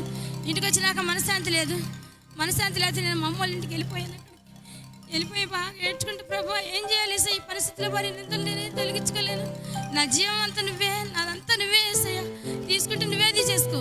ఒకవేళ ఈ అప్పులలో వచ్చి నన్ను కొట్టినా, ఈ అప్పులలో వచ్చి నన్ను చంపేసినా నీకోసం నేను చచ్చిపోతానేసి, అంతేగాని నేను మాత్రం ఇక ఆ నిర్ణయం అనేది తీసుకొని ప్రభా అని చెప్పేసి నేను అట్లా అనుకున్నాను. మరి అట్లా అనుకున్నప్పుడు మరి నేను మా అమ్మ వాళ్ళ ఇంటికి వెళ్ళాను. అక్కడ ఒక పాట వస్తుంది, నీకు తెలియదా యేసు తోడుకున్నాడని పాట వస్తుంది. మరి అక్కడ ప్రసన్న బోళ్ళని మరి ఆ సిస్టర్ పాడింది పాట. అప్పుడు దాంట్లో అంటున్నాడు, నీవే సాక్షి యేసే దేవుడని, యేసే నీకు సాక్షి, ఆయన బిడ్డవని చెప్పేసి ఆ పాటలు వస్తుంది. ఎందుకంటే సాక్షి చాలా టైం అయిపోయింది. మరి ఆ పాట మీరు పెట్టుకోండి. దేవుడు దాంట్లో అంటున్నాడు, నీ మౌనం పరలోకం మౌనం అంటున్నాడు, నువ్వు మాట్లాడితే పాతాళం వణికితండి అని దానిలో మరి చాలా వచనాలు వచ్చినాయి. అప్పుడు ఆ రోజు నేను చనిపోతానన్న రోజే నాకు ఈ పాట నేను మా అమ్మ వాళ్ళ ఇంటికి వెళ్ళినప్పుడు ఇస్తే వాళ్ళందరూ అక్కడ నేను చాలా ఏడ్చా, ప్రభా నిజంగా నా పట్ల నీకు ఎంత కృప వేసయ్యా. అయ్యా నా సంగతి నీకు తెలిసేసయ్యా, నువ్వు చూసే దేవుడు కాబట్టి చూస్తున్నావు వేసయ్యా. అయ్యా నువ్వు సర్వెరిగిన దేవుడు వేసయ్యా అని చెప్పేసి అనుకున్నాను. అక్కడ నుంచి మరి ఇవన్నీ కట్టాలి. ఏంటి ఈ వారానికి వచ్చి 5,000 కట్టాలి, నెలకొచ్చి డోకరాలు అయ్యో 5,000 కట్టాలి, నెలకొచ్చి మరి సేడుగారి సీట్లు, మరి అప్పులు ఇచ్చిన వాళ్ళు సీట్లు వదిలేశారు, మరి అయ్యి కట్టాలి. నెలకొచ్చేసి నేను 1,00,000 రూపాయలు కట్టాలి. నెలకు వచ్చేసి మరి ₹1,00,000 కట్టాలంటే ఎవరైనా కడతారండి? ఎవరు కట్టలేరు. ₹1,00,000 నెలకు వచ్చి అంటే ఎంత జీతం చేసిన వాళ్ళు కూడా నెలకు వచ్చి ₹1,00,000 కట్టలేరు. అయితే మరి నేను అట్లా ఉంటుండగా మరి దేవుడు ఏం చేస్తాయా, నేనైతే ఏం చేయలేను. ఏంటంటే నన్ను చూసి వేయలే ఎవరు సీట్లు, నన్ను చూసి ఎవరు ఇలా అప్పులు సేటు గారికి. నాలో నిన్ను చూసారేసయ్యా, ఇవన్నీ నువ్వే తీర్చుకున్నావు. నాకు అసలు వీటి మీద నాకు సంబంధం లేదు ఇంకా, ఎందుకంటే నువ్వే తీర్చుకోవాలి. నాదేమన్నా పెద్ద డాబానా కాదు, గుడిసె. ఇస్తానా? నన్ను చూసి ఇస్తాను ఎవరన్నా? ఎవరెవరు? మరి నువ్వే ఇచ్చావు కాబట్టి నువ్వే చూసుకోవేసాయి అని చెప్పేసి నేను ప్రార్థన చేసుకుంటున్నాం. తల్లి బిడ్డలు మరి మేము ఎంతగానో ప్రార్థన చేసుకుంటున్నప్పుడు మరి దేవుడు, నేనైతే ఎవరిని అడగలేదు. నాకైతే ఏ ఆదాయం లేదు, ఎటు లేదు. ప్రభా నేనేం చేయాలి వేస్తాయి అన్నప్పుడు నేను అనుకున్నప్పుడు మరి మేమిద్దరం కలిసి మోకాళ్ళని ప్రార్థన చేసుకుంటున్నప్పుడు మరి అప్పుడు ఇట్లాగే చంద్రబాబు నాయుడు గారు గెలిచినారు. రోడ్లు పోసేవాళ్ళు బాగా. మేము అటు రోడ్లకి వెళ్తూ ఉండేవాళ్ళం. రోడ్లకి వెళ్తూ ఉన్నప్పుడు అక్క లక్ష్మక్క అని మరి ఇక్కడ ఉంది అక్క, మేమైతే ప్రార్థన చేసుకున్నాం. ప్రభా నాకు తెలియదు, నువ్వే చూసుకుని, నాకు తెలియదు అన్నాను. నేను అసలు అడగలేదు. ఏం చేయాలేసే, నెలకు వచ్చి ₹1,00,000 కట్టాలి, ఏం చేయాలేసే అని చెప్పేసి మేము ప్రార్థన చేసుకుని అలాగే ఏడుస్తూ ఉన్నాము. అయ్యా ఇటు చనిపోలేము, ఇటు కట్టలేము, ఏం చేయాలి ప్రభా నువ్వే వేసే అని ఇద్దరం కలిసి పడుకున్నాం. అక్క అక్కడి నుంచి ఏం చేస్తున్నారు వీళ్ళు తల్లి పిల్ల అని చెప్పేసి అక్క వస్తే ఏం చేసిందంటే, ఈ పక్కన ఇడ్లీ పొట్లాలు, ఈ పక్కన పాల ప్యాకెట్ తీసుకొని అక్క ఎప్పుడు నైట్ వేసుకుంటుంది, నైట్కి ఒక టవల్ కప్పుకుంటుంది. అక్క ఏం చేసిందంటే వచ్చేసింది. వచ్చి ఏంటి పడుకున్నారు ఏంటి అంటే, అక్క అటు చచ్చిపోలేము, ఇటు బతకలేము అక్క, ఏం చేస్తాం అక్క, మరి ఎన్ని కట్టాలని తెలిసిందే కదా అక్క అనుకున్నప్పుడు, లేకండి మీరు నమ్ముకున్న దేవుడు ఉన్నాడుగా, ఎందుకు మీరు భయపడతారు, ఎందుకు మీరు బాధపడతారు, దేవుడు ఉన్నాడు కదా, దేవుని మీద విశ్వసించండి, లేకండి ఏంది అసలు పడుకుంటారని అక్కే మా ఇద్దరికి పొట్లాలు కలిసిచ్చి పాలు కాసిచ్చి మరి మా ఇద్దరిని లేపి, లేకండి మీరు ఇట్లా ఉండడానికి వీల్లేదు, మీరు ఏడవకూడదు, మీరు నవ్వాలి, మీరు ఎప్పుడు నవ్వుతూనే ఉండాలి, ఏడుతూ ఉండద్దు అని చెప్పేది. అయితే ఇంక అక్కడి నుంచి నేను ఎప్పుడు దయామణి సినిమా పెట్టుకుంటా, ఏసు మహిళ సినిమా అనేది పెట్టుకుంటా, ఏసేపుని పెట్టుకుంటా, రోజు అవి పెట్టుకుంటా. వాటిలో మరి పౌలు గారు ఎలా నవ్వుతున్నాడో, పౌలు గారు ఎలా చెప్తున్నాడో, మరి ఇదిగో మన బలహీనలు, మరి మనం లోకంలో ఉన్నాం, మనం తప్పులు చేయకుండా ఎలా ఉంటాం అని నేను మీరు నమ్ముకొని నమ్మించాలని శిష్యుల దగ్గర అంటారు. శిష్యులు ఏడుస్తూ ఉంటారు, ఏసయ్యా నిజంగానే ఇంక దానిలో ఆయన ఎలా బాధకాండ అవుతున్నాడో అలా మరి నేను అట్లా చేసుకున్నప్పుడు ఆ అక్క మరి వచ్చింది, లెగమని చెప్పింది. అయితే మాకు ఇంట్లో అన్నానికి జరిగేది కాదు. ఆ అన్నానికి జరిగే ముందు మరి మేము పనికి వెళ్ళినప్పుడు కూడా అన్నం జరిగేది కాదు మాకు. అట్లాగే ఖాళీ పొట్టతో వెళ్ళేవాళ్ళం, ఖాళీ పొట్టతో నీళ్ళు పోసేవాళ్ళం, అట్లాగే చర్చికి వచ్చేవాళ్ళం. అరే మనకి వాళ్ళు అన్నం లేదు కదా, చర్చిలోనే ప్రార్థన చేస్తుంది, అదే ఉపవాస ప్రార్థన అయిపోయిందని నైట్ అంతా చర్చిగా గడిపేవాళ్ళం. మరి అట్లా ఉండేవాళ్ళం. అయితే అక్క మీరు ఏం బాధపడద్దు, భయపడద్దురా, మీకేం భయం లేదు, దేవుడు ఉన్నాడు, దేవుడే సహాయం చేస్తాడు లెగమన్నప్పుడు మరి అక్క నెలకొచ్చి మరి ₹1,00,000 కాడికి మరి అక్క తెచ్చిచ్చింది. ఎవరన్నా అయితే ఈ అమ్మాయికి ఏముంది, ఈ అమ్మాయి ఎలా కట్టిద్ది, ఈ అమ్మాయి ఏం చేస్తానంటారు. అయితే అక్క నాకు 12 నెలలు 12 లక్షలు అక్క ఎట్లా తెచ్చిచ్చిందంటే, నెలకు ₹1,00,000 అట్లా తెస్తూ ఉండేది. ఈ వారాలన్నీ అవజేసింది, అయిపోయింది. ఒక నెల అయితే కడతానికి, లేకపోతే అమ్మా మన చీటీ ఎవరిది ఉంది, సమయం ఉందా, అయితే పాడేసి అని అక్క చెప్పొస్తానక్క అంటే, ఊరుకో చాలు కానీ నువ్వు నిన్ను ఒకళ్ళు అడుగుతా అంతే నేను ఇస్తా, నువ్వు పాడే అనేది. సరే చెప్పి నేను పాడేసేదాన్ని. అయితే అట్లా కట్టినప్పుడు మరి నేను మరి మా సమయాలు వచ్చి అని అడిగాడు, అక్క మరి నాకు అవసరం అక్క, కావాలక్క అన్నాడు. అప్పటికి 2 నెలలు కట్టాడు. అయ్యా నేను తప్పు చేసిన సమయాలు, మన ఎట్టయితే ఇట్లా పరిస్థితిలో ఉంది, మరి ₹1,00,000 డబ్బులు తెచ్చిస్తుంది, నాకు డబ్బులు లేవు సమయాలు, నేను చెప్పండి మరి నేను పాడేసుకున్నాను సమయాలు అని చెప్తే అన్నాడు. అక్క ఎందుకక్క బాధపడుతున్నా, మంచి పని చేసావక్క, ఎందుకంటే ఎవరన్నా లోకస్తులు ఎవరైనా వచ్చి మన దగ్గర మాట్లాడితే ఎంత బాధ అక్క, నువ్వు మంచి పని చేసావక్క అని చెప్పేసి మరి ఎంతగానో నన్ను బలపరిచాడు. అప్పుడు అక్కడి నుంచి బలపరిచిన తర్వాత అక్క ఇక నేను కట్టలేనని వదిలేసాడు సీటీ. అదొక సీటీ అయిపోయింది. ఆ తర్వాత ఎవరిది ఇంకా సీటీ అంటే అన్నయ్యది ఉంది, పాడేసి అన్నది ఉంది. అక్క అన్నయ్యది పాడేస్తే మరి చెప్పొస్తాను అక్క అని చెప్పొద్దు, వాళ్ళు అడిగితే నేను కడతా అనేది. అట్టా అన్నయ్యకి చెప్పకుండా మరి పాడేసాను. ఆ తర్వాత మరి మా చెల్లి కూడా మా చెల్లి కొడుకు కూడా ఇద్దరు కూడా మరి 30,000 చీట్లు వేసుకున్నారు, 60,000 చీట్లు వేసుకున్నప్పుడు మరి పాటలు మరి పాడుకున్నప్పుడు వేరే ఆంటీ దగ్గర డబ్బులు ఇప్పించినప్పుడు మరి ఆంటీ కూడా ఇదిగో ఈ నెల ఇస్తానని చెప్పేసి ఉంది. ఇదంతా ఎట్లా జరిగిందంటే మరి జ్యోతిప్రియ ఒక పాపకు మరి దేవుని వాక్యం చెప్పింది. ఆ వాక్యం చెప్తే మరి ఆ పిల్ల బాప్టిస్ట్ ఇప్పించాలని చెప్పి అడిగితే, అమ్మ మీ అమ్మ మీ నన్ను ఒప్పుకోకపోతే నేను బాప్టిస్ట్ ఇప్పించాను అంటే, నువ్వు ఇప్పొచ్చాల్సిందే అంది. అయితే కాదమ్మా మరి పాస్టర్ గారు కూడా ఫోన్ చేసి చెప్పాను. సరే సిస్టర్ గారని మరి పాస్టర్ గారు కూడా 2-3 వారాలు కొంచెం లేట్ చేశారు. లేట్ చేసిన తర్వాత వాళ్ళ అమ్మ వాళ్ళకి తెలిసింది. ఇక వాళ్ళు తన్నాలని చెప్పేసి మమ్మల్ని ఎవరు చీటీ పాట పాడుకుంటే వాళ్ళ దగ్గరికి వెళ్ళిపోయి వాళ్ళు తన్నండి, వాళ్ళ సేటు గారు వెళ్ళిపోయాడు, ఆ అమ్మాయి కట్టాలి తన్నండి అని చెప్పేసి. అయితే ఇక్కడ ఒక స్తంభం ఉండేది, ఇప్పుడు రోడ్లు వేసినప్పుడు లేదు. 7 స్తంభం ఉంటే వాళ్ళు తన్నాలని చెప్పేసి అక్కడ నుంచి చెప్పంగానే వచ్చేసేవాళ్ళు. ఎప్పుడైతే వాళ్ళు వచ్చేవాళ్ళు రాగాలు ఇక్కడికి వచ్చి నుంచునేవాళ్ళు. ఈ స్తంభం కడక రాగాలు మా హృదయం మారిపోయేది. అరే మరి నువ్వు చీట్లు కట్టాలి, చెడుగా వెళ్ళిపోయాడు కదమ్మా, ఈ డబ్బులు నువ్వే కట్టాలంటే, అవునమ్మా నేనే కట్టాలి ఎందుకంటే వెళ్ళిపోయాడు, 1,00,000 రూపాయలు నేనే కట్టాలమ్మా అంటే, ఆంటీ మా ఆయన తెలియకుండా వేసుకున్నాం ఆంటీ కట్టాలంటే, అమ్మా ప్రార్థన చేయండి, మీరు ప్రార్థన చేస్తే నేను 20 తారీఖు గబ్బులకి ఇస్తానమ్మా, 20 తారీఖు ఇస్తానమ్మా అని చెప్పేదాన్ని. 20 తారీఖు కాదంటే నాకు నెలాఖరికి ఇవ్వండి అనేవాళ్ళు. అంటే మీరు ప్రార్థన చేయండి అమ్మా, నేను ప్రార్థన చేస్తా, కట్టాల్సింది నేనే అని చెప్పేదాన్ని. అంటే వెళ్ళిపోయాడు వాళ్ళు. మరి నేను అంత చెప్పేదాన్ని, నేనైతే ప్రార్థన చేసేదాన్ని. అయితే అక్క అట్లా నెలకు 1,00,000 రూపాయల కాడకు మరి అక్క నాకు 12 నెలలు 12 లక్షల రూపాయలు ఆంటీ తీసుకొచ్చి ఎవ్వరూ నా దగ్గరికి రాకుండా ఎవ్వరు అడగకుండా అట్లా చేసేది. అయితే ఆఖరి నెలలో అక్కకి డబ్బులు దొరకలేదు. అక్కకి డబ్బులు దొరకపోతే, అరే నువ్వు ఎక్కడన్నా చూసుకో, నాకు ఈ నెలలో డబ్బులు దొరకరా, కొంత చూసుకో కొంత చూస్తా అంది. ఏం చేద్దాం రాముడా అని చెప్పేసి మరి బిడ్డ నేను అడిగితే, అమ్మా ఎవరు నన్ను అడిగామనుకో ఎలా కడతాను అడుగుతారమ్మా, అడిగి మనం లేదనుకుంటే అడుక్కుంటే తప్పులేదమ్మా. అయితే మన అన్నోళ్ళు ఉన్నారు కదమ్మా, చర్చిలో అన్నోళ్ళు అడుగుదామమ్మా అని చెప్పి సలహా ఇచ్చింది. సరేరా అంతే, ఎవరైనా 10,000 ఇవ్వమంటే ఎలా కట్టుతాను అనుకుంటారు అని చెప్పేసి మరి అప్పుడు నేను అడుగుదానికి వెళ్ళక మరి మీటింగ్స్ వచ్చినాయి. అయ్యా 3 రోజులు మరి అక్కడ ఉపవాసం ప్రార్థన చేస్తాం తల్లి పిల్ల. అప్పుడు మీటింగ్స్ వచ్చినాయి, మరి ఎట్లా అని చెప్పి అనుకున్నప్పుడు 3 రోజులు ప్రభా దేవుని పని నేను అడిగానుకో మరి మీటింగ్స్కి ఆగిపోతాయేమో, ఎవరు నిజాలు మరి మీటింగ్స్ డబ్బులు ఎవరేమో వద్దులే, అయిపోయిన తర్వాత కిరణ్ అడుగుదాం అని చెప్పేసి నేను ఆ రోజు పనంతా 3 రోజులంతా అయిపోయిన తర్వాత అప్పుడు అనుకున్నామ్మా, కిరణ్ నాకైతే 20,000 తగ్గినాయి నాన్న, మరి నాకు అందరూ మన వాళ్ళందరూ తలాకు 2,000 అడిగియమ్మా అని చెప్పేసి నేను మరి కిరణ్ అడిగితే, అక్క నేను తప్పనిసరిగా అడుగుతాను అక్క అని చెప్పేసి మరి ఆ రోజు అయితే నిజంగా ఎంతగానో నేను అడిగినప్పుడు మరి మన సహోదరులందరూ కలిసి నాకు మరి కిరణ్ మరి 14,000 రూపాయలు నాకు పోగు చేసి ఇచ్చాడు. డబ్బులు పోగు చేసి ఇచ్చిన తర్వాత మరి మన చర్చిలో మరి ఆంటీ, ఎందుకంటే ఎవరు మరి చెప్పొద్దన్నారు కానీ ఆంటీ నాకు ఎంతగానో సహాయం చేసి, అమ్మా ఎంత తగ్గినా అని ఫోన్ చేసింది. ఆంటీ నాకు మరి 6,000 తగ్గినాయి ఆంటీ అన్న. అప్పుడు ఆంటీ కూడా ఇస్తే నాకు మరి 20,000 ఇచ్చారు. అయితే మరి 20,000 తీసుకున్నా. 20,000 తీసుకుని మరి ఆ నెలతో చీటీ అయిపోయింది. అయితే నేను అన్న ఇస్తాను కిరణ్, అందరికి ఎవరికి వెళ్ళక నాకు గృహం ఉంది అమ్మేసి నేను ఇస్తాను అని చెప్పాను. చెప్పిన తర్వాత మరి ఇచ్చేశారు.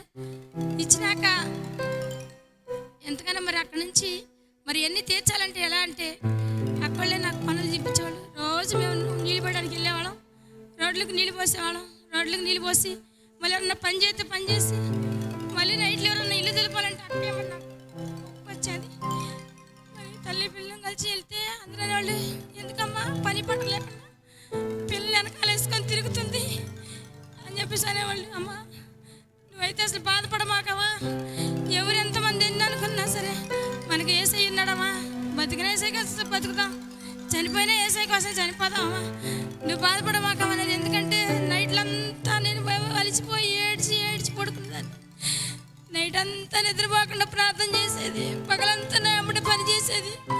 అందరేమో ఏందమ్మా తోడిపోతే తిప్పుకుంటున్నావు, పెళ్లి పటాకులు లేకుండా అమ్మడి తిప్పుకుంటుంది ఏందమ్మా అని చెప్పేసి అనేవాళ్ళు. అయితే అమ్మా నువ్వు ఆడమాకమ్మా నువ్వు అనమాకనేవాళ్ళు. బిందెని తీసుకుని వెళ్తుంటే, ఎందుకమ్మా నీకు సిగ్గులేదా, నువ్వు ఇన్ఫోసిస్లో మరి అమ్మాయికి జాబ్ వచ్చింది. అయితే అమ్మాయి అమ్మటే మరి అందరూ ఫ్రెండ్స్ అంతా లిఫ్టిక్లు వేసుకుంటా జుట్లు పోసుకుంటా అలా ఉంటామా. నేను ఆ జాబ్కి వెళ్ళి నేను దేవునికి అవమానంగా ఉండేటంటే ఏదో ఒకటి మనం చేసుకుంటే మంచిదమ్మా, నాకు ఎందుకో వెళ్ళాలనిపించట్లేదమ్మా. ఎందుకంటే ఈ లోకతనం గొప్పది కాదు కదమ్మా, దేవుడే కదమ్మా, దేవుడు ఇవ్వాలంటే దేవుడే ఇస్తాడని చెప్పేసి మరి జాబ్కి వెళ్ళినప్పుడు, సరేనమ్మా మనకు వద్దయితే నీకు అలా నమ్మకలేనప్పుడు వద్దమ్మా అని చెప్పేసి మరి జాబ్ ఆపడం జరిగింది. వెళ్తున్నప్పుడు అందరు కించపరిచి నీకు సిగ్గులేదా, నువ్వు బిందెలు తీసుకొని వెంబడి వెళ్తున్నావు, నువ్వు జాబ్ చేసుకుంటా అని చెప్పేసి అన్నారు. మరి అప్పటి నుంచి అక్కడి నుంచి మళ్ళీ తర్వాత షోరూంలోకి ఒక షోరూంలో పని కుదిరించుకొచ్చారు. స్టార్ట్లోనే పని 25,000 ఇస్తాన్నారు అమ్మాయికి. 25,000 ఇస్తారంటే వాళ్ళు అన్నారు కదా, వెళ్ళినాకమ్మా నువ్వు హెయిర్ స్టైల్ చేసి వెళ్ళింది. ఆ రోజు పని చేస్తాటమ్మా మేనేజర్ గారికి ఆకేసాడమ్మా, నీ హెయిర్ స్టైల్ తెలుసా అన్నారంట. నాకు తెలియదు అన్నదంట. నీకు హెయిర్ స్టైల్ తెలియదు, లేకపోతే నువ్వేం మనిషివమ్మా, నువ్వు అసలు నీ కాలంలోనే పుట్టావా అని చెప్పేసి ఎంతగానో అడిగి, నీవు అనుకున్న డిగ్రీ ఏం చేస్తా అంటే 4 తీసుకొని నీ కాళ్ళ తొక్కే అన్నాడంట. అని నువ్వు నా దగ్గర పనికిరావమ్మా, నువ్వు నాకు ఎట్లా రావాలంటే జీన్ ప్యాంట్ వేసుకొని టీషర్ట్ వేసుకొని హెయిర్ స్టైల్ చేసుకొని వస్తేనే నీకు జాబ్ ఇస్తానారంట. అంటే అక్కలంటారమ్మా, మీ అమ్మకి చాలా అప్పులు అయిపోయినాయి కదా, 2 లక్షలు తీర్చాలి కదా, మరి అవన్నీ తీర్చాలని నువ్వేం చేసుకోవాలి కదా, ఇక్కడికి రా, మేము ఇస్తాం, ప్యాంట్ షర్ట్ కొని ఇస్తాం, మేము ఇస్తాం, అన్నీ మేము జడేస్తాం, హెయిర్ స్టైల్ మేము చేస్తాం, ఇంటికి ఇక్కడ పని చేసేయి, వెళ్ళిపో, 70,000 జీతం రా, వచ్చిద్దిరా, ఇంక 2 నెలలు 3 నెలలు పోయిందంటే నీ పని చూసి ఇస్తారా. మేమందరం అలాగే వచ్చిందని అక్కడ మేనేజర్ గారు వాళ్ళందరూ కలిసి మాట్లాడితే, అయితే అక్కడ ఒక వాక్యం గుర్తొచ్చిందట, ఐగుప్తు ధనం కంటే క్రీస్తు విషయాన్ని ఎందుకు గొప్ప భాగ్యం అని చెప్పేసి ఆ బిడ్డకు మరి అట్లా వచ్చేసి అక్కడ నుంచి దిగొచ్చేసి నా దగ్గర గట్టిగా వాటేసుకొని ఏడ్ చేసింది. కాలు పట్టుకున్నావా, నేను ఆ జాబ్కి వెళ్ళలేనవా, నేను వెళ్ళలేనవా, నేను దేవునానికి అవమానంగా ఉండలేనవా, నాకు వాక్యం గుర్తొచ్చిందవా, నీ అమ్మటి నేను పిన్ని పట్టుకొని నీటి పోస్తానవా అని చెప్పింది. అయితే మరి అట్లాగే మరి మేము ఎంతగానో మరి సంవత్సరం అంతా నీళ్ళు పోసి మరి అక్కళ్ళే పని నెలకొచ్చి 30,000 రూపాయలు మరి మేమిద్దరం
ఉన్నప్పుడు మరి పాస్టర్ గారు వాళ్ళు నెల్లూరు వెళ్ళారు. ఆ రోజు మరి గాబ్రియల్ బ్రదర్ పాస్టర్ గారు అక్కడ వాక్యం చెప్తా ఏబు గురించి చెప్పాడు. ఎట్లా అంటే ఏబులో నేను ముందే పెట్టేశాను. అయితే అందరూ స్నేహితులు కూడా ఎంత తిట్టారు, ఎందుకు చేశారంటే అందరూ వదిలేస్తాడు, ఎందుకంటే దేవుడే చేతులు వేసినట్టు అయిపోయాడు, ఎందుకంటే ముందే పెట్టేశాను కాబట్టి అని. అప్పుడు ఏబు గురించి బాగా వాక్యం చెప్పారు. ఇంకా ఆ రోజు నుంచి అనుకున్నాం అట్లా దేవుడు మరి నాకు ఎంతగానో మేలు చేసి మరి అప్పులన్నీ మరి అట్లా తీర్చుకోవడానికి సహాయం చేశాడు. అయితే మరి 5 సంవత్సరాల నుంచి ఎప్పుడో నేను చెప్పాల్సింది సేటు గారు మరి నాకు డబ్బులు ఇస్తారని చెప్పేసి ఎన్నో స్పందనలు తిరిగాం. మరి సేటు గారు దొరికాడు. దొరికినప్పుడు ఎవరికైతే మరి మా సంఘం అంతా ఏందో రావట్లేదు, సందాలు పెడితే రమ్మన్నారు రావట్లేదు, ఏం చేసాయి అన్నప్పుడు ఒకరోజు నేను బాగా ఏడుస్తున్నా. అప్పుడు పిల్ల ఏం చేసిందంటే, అమ్మా ఎందుకు నువ్వు ఏడుస్తున్నావు, నీకు తెలుసా మన అక్కళ్ళు మన అన్నోళ్ళు అందరూ కలిసి ఒకలా లోకపరంగా చెప్పుకుంటారేమో, అది నీకు బాధ వేస్తుందేమో. అది కాదమ్మా నీ బాధ అని మన పాత చర్చిలో ఆఖరి రోజు ఐజక్ గారు వాక్యం చెప్పారు. ఏం వాక్యం చెప్పారంటే, ఎస్తేరు అహష్వేరోషు రాజు దగ్గరికి వెళ్తానికి యూదుల ప్రార్థనలన్నీ కలిసి అహష్వేరోషు రాజులోకి వెళ్ళినాయి ప్రార్థనలు.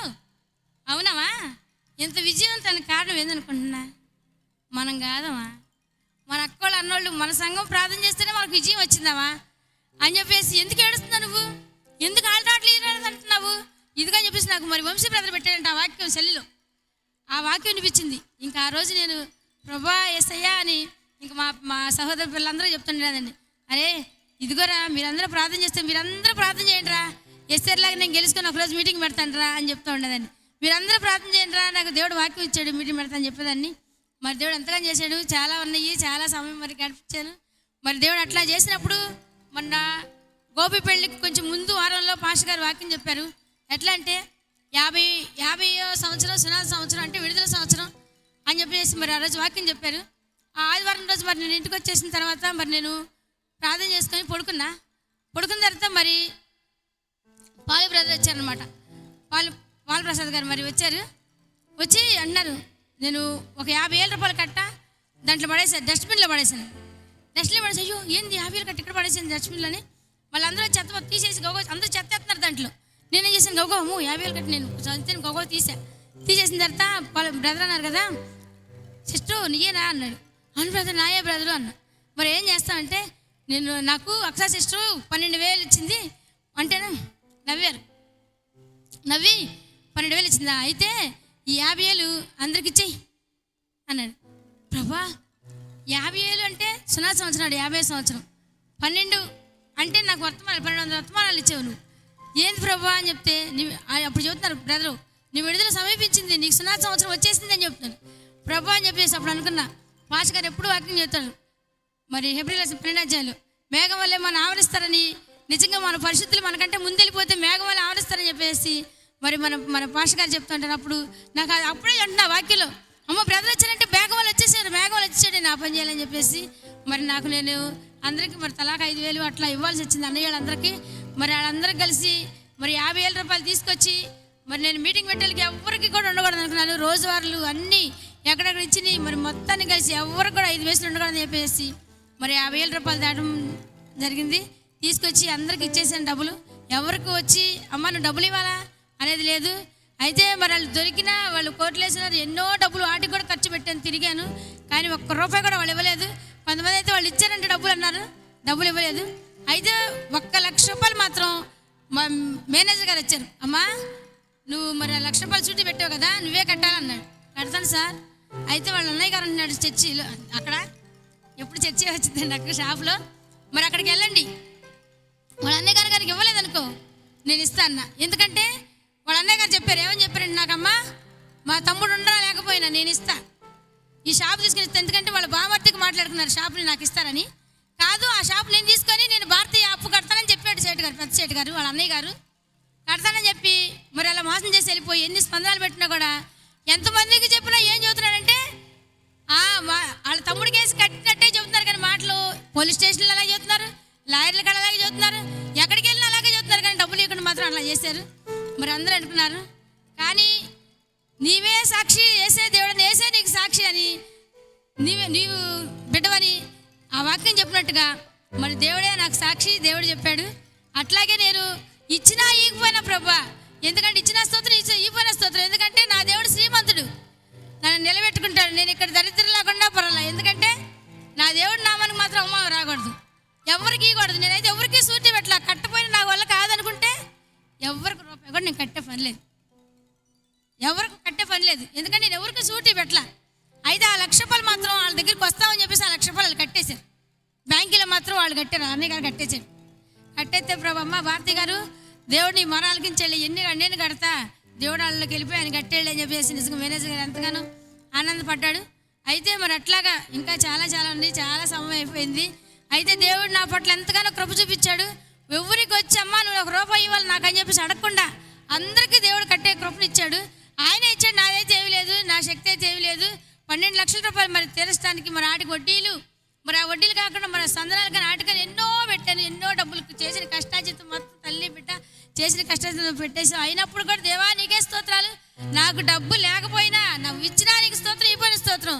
నేను ఈ గుడిసెలో ఉండా నాకు ఆనందం అయ్యా, ఎందుకంటే ఆ రోజు అక్కడ పిరమిడ్లో ఉండాలి కాబట్టి నేను ఇక్కడ ఈ పిరమిడ్లోనే ఉంటానయ్యా. అట్టం పోల్చుకొని నేను ఈ పూరింట్లో ఇక్కడ ఉన్నా కూడా నేను ఎట్లా పోల్చుకున్నాను, నేను పిరమిడ్లో ఉంటున్నానని పోల్చుకుంటాను. ఎందుకంటే ప్రభా ఎలా ఉన్నానో అట్లాగే మళ్ళీ నీ పిరమిడ్లో కూడా నేను ఉండాలేసయ్యా అని చెప్పేసి అంటున్నాను. మరి నా గురించి ప్రార్థన చేయండి, మరి నా కుటుంబం గురించి ప్రార్థన చేయండి, మరి బిడ్డ గురించి కూడా.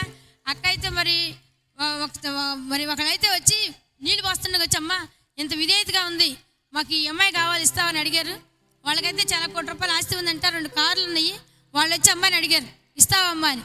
అప్పుడు అంది అమ్మాయి మేము ప్రవక్తను నమ్ముకున్నాం, మాది వర్తమానం, మా పాస్టర్ గారు యాకో పాస్టర్ గారు వాళ్ళని చాటు ఉంది, మీరు ఆడికి వస్తారా, మా పాస్టర్ గారి దగ్గరికి వచ్చి వాక్యం ఉండి ఒకసారి అప్పుడు వచ్చి మమ్మల్ని అడగని చెప్పేసి నిజంగా బిడ్డ మరి సాక్ష్యం ఇచ్చి మేము సాక్ష్యం ఇచ్చాం.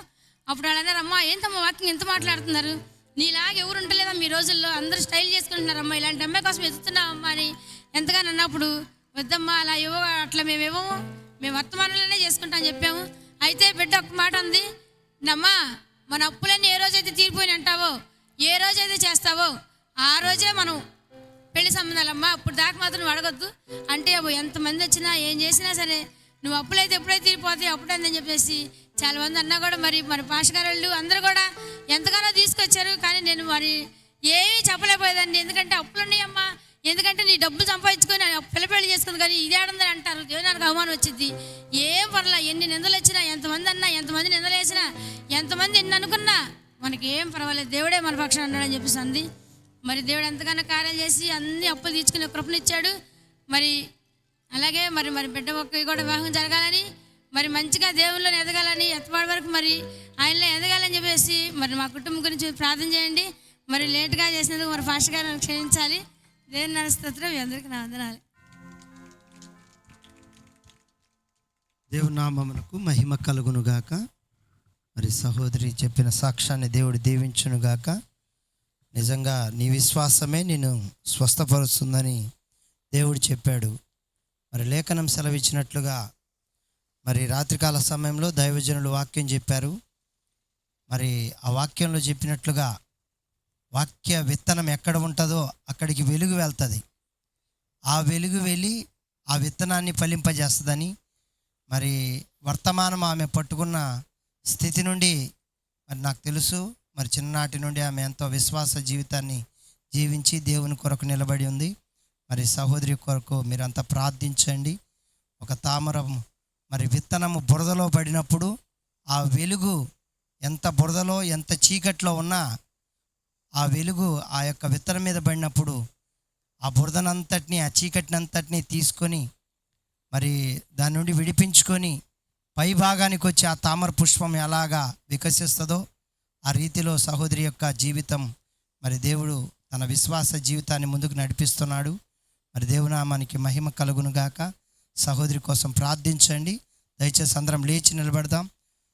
మరి యొక్క సమయంలో వాక్యం నిమిత్తం మనం ప్రార్థిద్దాం. దయచేసి మనకున్నటువంటి ఒత్తిళ్ళు, ఆలోచనలు, సమస్తమైనటువంటి విషయాలన్నిటినీ ఖాళీ చేసుకుందాం. మన హృదయాలను స్థిరపరుచుకుందాం. దయచేసి మన హృదయాలను ఖాళీ చేసుకుందాం. దేవుని సన్నిధిలో కొద్ది నిమిషాలు దేవుని స్తుతిద్దాం. అందరూ కూడా కళ్ళు మూసుకోవాలి. వాక్యము నిమిత్తం దేవా నాతో మాట్లాడు అయ్యా, నా కుటుంబంతో మాట్లాడు అయ్యా నాతో మాట్లాడు నాయన. నీ వర్తమాన నీడలో నేనున్నాను. నీ వర్తమానపు బలిపీఠం దగ్గర నేనున్నాను ప్రభువా. ఓ నువ్వు మాట్లాడే సమయము ప్రభువా, నాతో నాయన నువ్వు మాట్లాడు ప్రభు అని చెప్పి అందరూ నువ్వు నిర్ణయించుకొని దేవుని సన్నిధిలో నిలబడి నువ్వు ప్రార్థించినట్లయితే దేవుడు నీతో మాట్లాడతాడు. దయచేసి అందరం దేవుని స్తుతిద్దాం. స్తోత్రం, స్తోత్రం, స్తోత్రం, స్తోత్రం. దేవుడు నీతో మాట్లాడబోతున్నాడు. దేవుడు మనల్ని బలపరచనై ఉన్నాడు. దేవుడు తన వాక్యపు వర్తమానపు ఆయన చిత్తాన్ని మనకు తెలియజేయబోతున్నాడు. దయచేసి అందరూ కూడా హల్లెలూయా, హల్లెలూయా, హల్లెలూయా వాక్యం నిమిత్తం ప్రార్థన చేస్తారు. జాషువా బ్రదర్, దయచేసి అందరం ఏకీభవిద్దాం.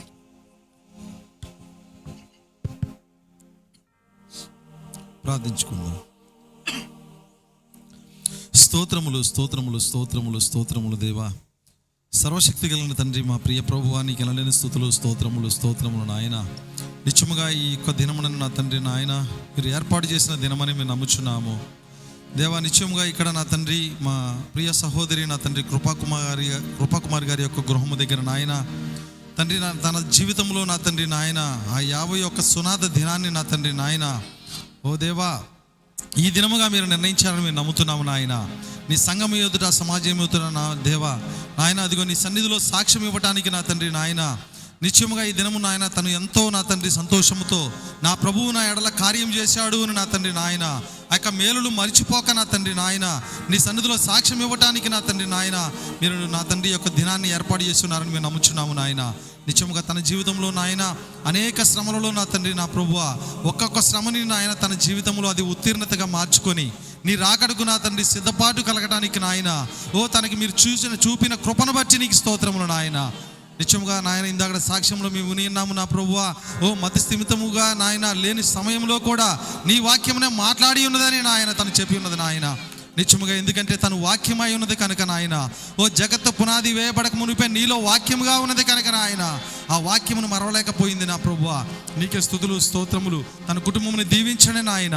తన కుటుంబంలో మీరు ఉండండి నా ప్రభువా. మరి ఎక్కువగా నా తండ్రి వారిని నాయన మీరు ఎదిగింప చేయమని వేడుకొచ్చున్నాను నా తండ్రి నాయన. నిత్యముగా ఎందుకంటే నా ప్రభువా దేవుని ప్రేమించు వారికి సమస్తము సమకూడి మేలు కొరకే జరుగుచున్నది నాయన. నీ వాక్యం తెలియజేస్తున్నది నా ప్రభువా. తన కుటుంబం ఎడల మీరు చేసిన ప్రతి కార్యమును బట్టి నీకు స్తోత్రములు నాయన. నిత్యముగా నా తండ్రి తన కుటుంబం చుట్టూ మీ కంచి కాపుదలా ఉంచండి నా ప్రభువా.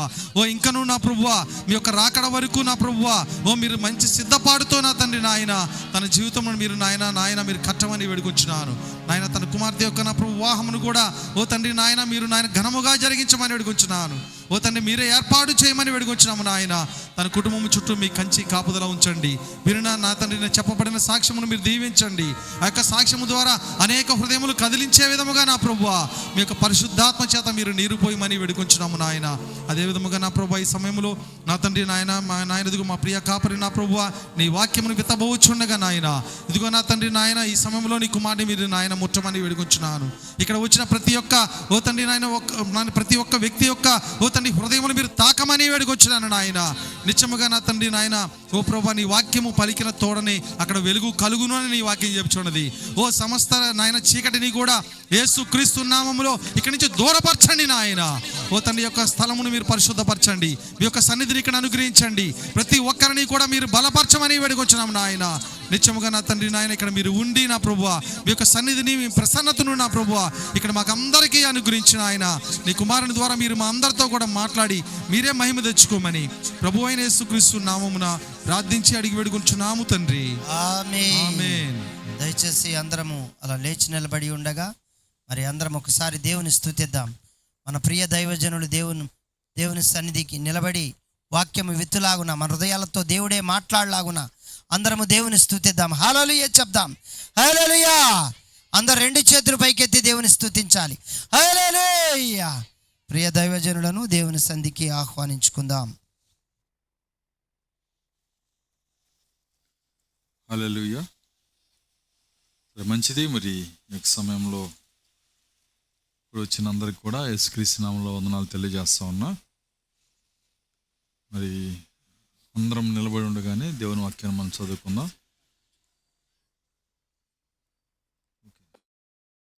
వచ్చేయచ్చు, చాలా స్థలం ఉంది కదా, రమ్మని.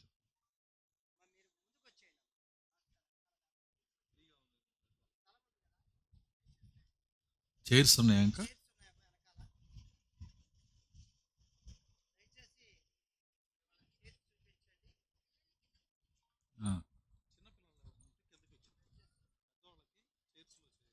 పిల్లలు పిల్లలు కింద కూర్చోండి. ముందుకు వచ్చే వచ్చే వాళ్ళకి చిన్నపిల్లల ముందుకు వచ్చామని చెప్పి. యవనస్తులు వాళ్ళకి చైర్స్ చూపించండి అమ్మా.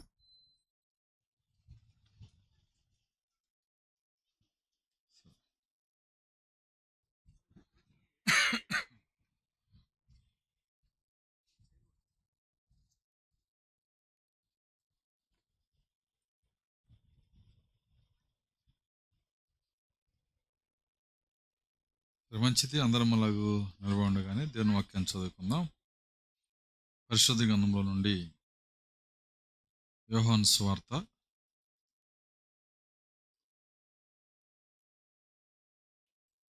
14వ అధ్యాయము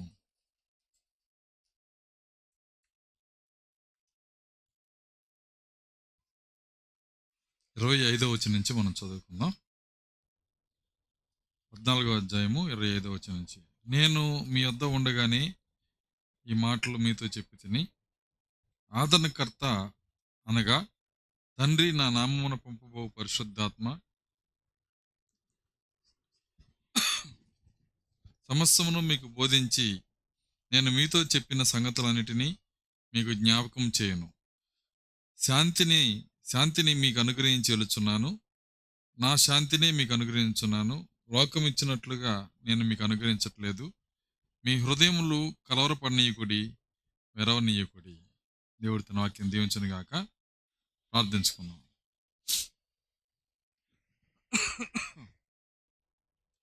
స్తోత్రములు స్తోత్రములు స్తోత్రములు స్తోత్రములు ప్రభువా, కృపగల తండ్రి, మీ స్తోత్రాలు చెల్లిస్తున్నాం. ఈ యొక్క రాత్రికాల సమయంలో ఆయన నీ కుమార్తె కృపాకుమారి గారి యొక్క గృహం యొద్ద ఈ రీతిగా మేము సమకూడి, ఆయన తండ్రి తన యొక్క ఆయన రుణముల నుంచి తాను విమోచించబడిన విధానాన్ని, ఇంత సమయము తాను ఇచ్చిన సాక్ష్యాన్ని బట్టి వందనాలు చెల్లిస్తున్నా. ఇక్కడ ఒక సాక్షిగా నీ కుమార్తెను నిలబెట్టినందుకు స్తోత్రాలు చెల్లిస్తున్నా. తండ్రి ఈ సమయంలో ప్రభువా, నీ లేఖనం వద్దకు మేము వచ్చి ఉన్నాము. కొద్ది నిమిషములు నాయన నన్ను సెలుచాటును మరుగు చేయండి. మా ఆలోచనలు, మా తలంపులు మీ స్వాధీనపరచుకోనండి. నీ వాక్యాన్ని మా కొరకు ఎరవండి ప్రభువా.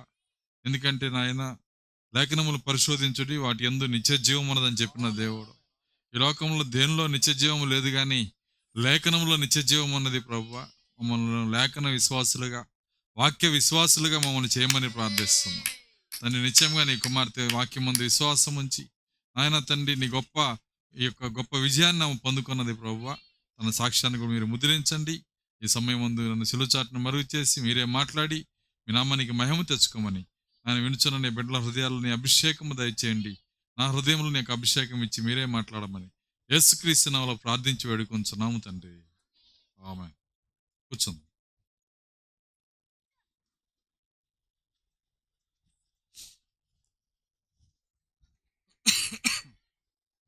కొద్దిగా స్పీడ్ తగ్గించదండి, గాలి బాగా వస్తుంది.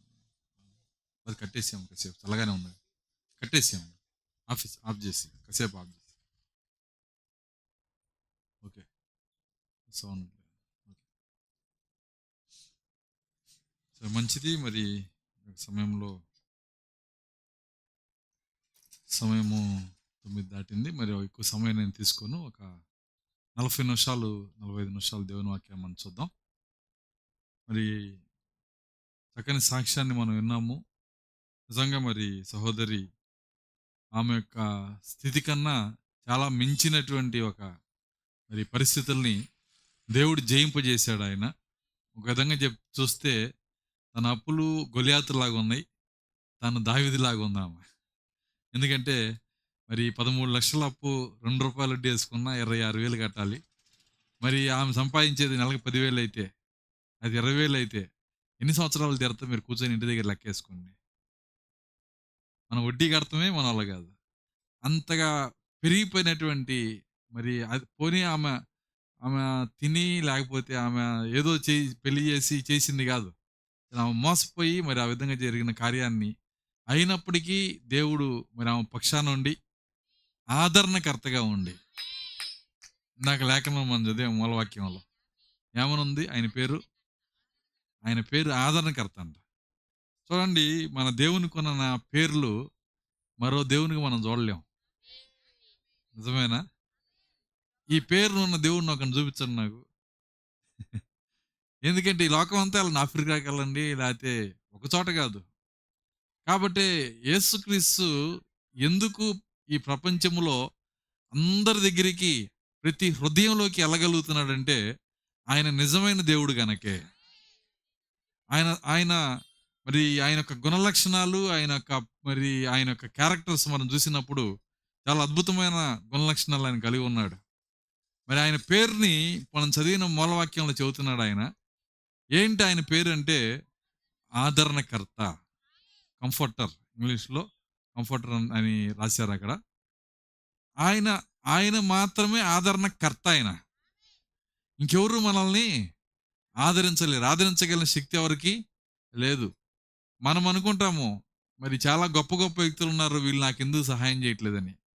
చాలామంది కొండల వైపు చూస్తారు, కానీ కొండల నుంచి సహాయం రాదు.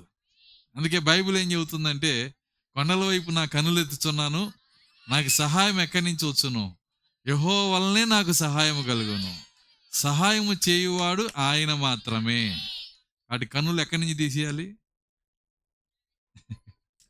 ఆయన పేరే కొండలండి. డబ్బులు ఇస్తాడు అనుకుంటున్నాం, ఎందుకు ఇస్తాడు కొండలు? అర్థమవుతుందా? కొండలు మనకు సహాయం చేయవు, కానీ ఏ కొండ మనకి సహాయం చేయదు, కానీ సహాయం చేయవాడు దేవుడే.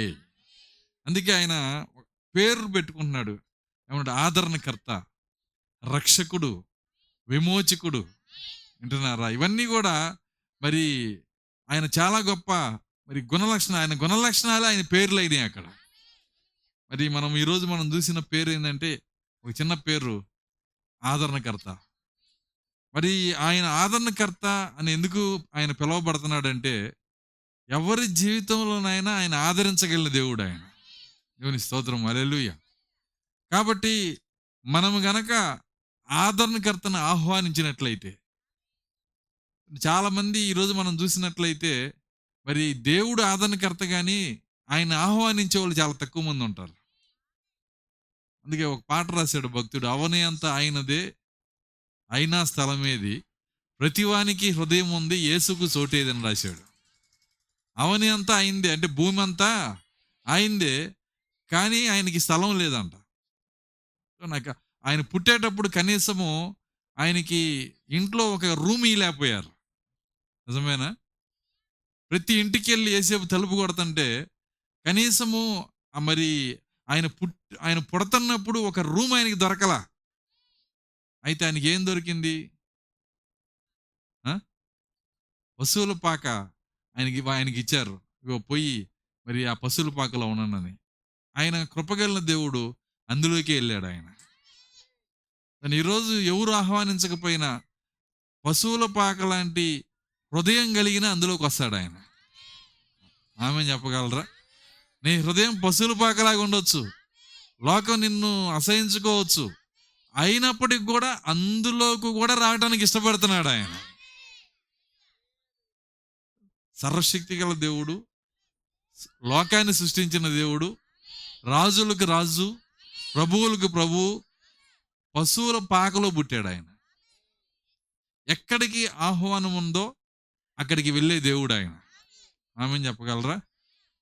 కాబట్టి మరి దాన్ని ఎలా మనం చూస్తున్నామంటే, నీవు ఒక బిల్డింగ్గా ఉండొచ్చు, 7 అంతస్తుల బిల్డింగ్గా ఉండొచ్చు, లేదంటే అద్దాల మేడగా నువ్వు ఉండొచ్చు.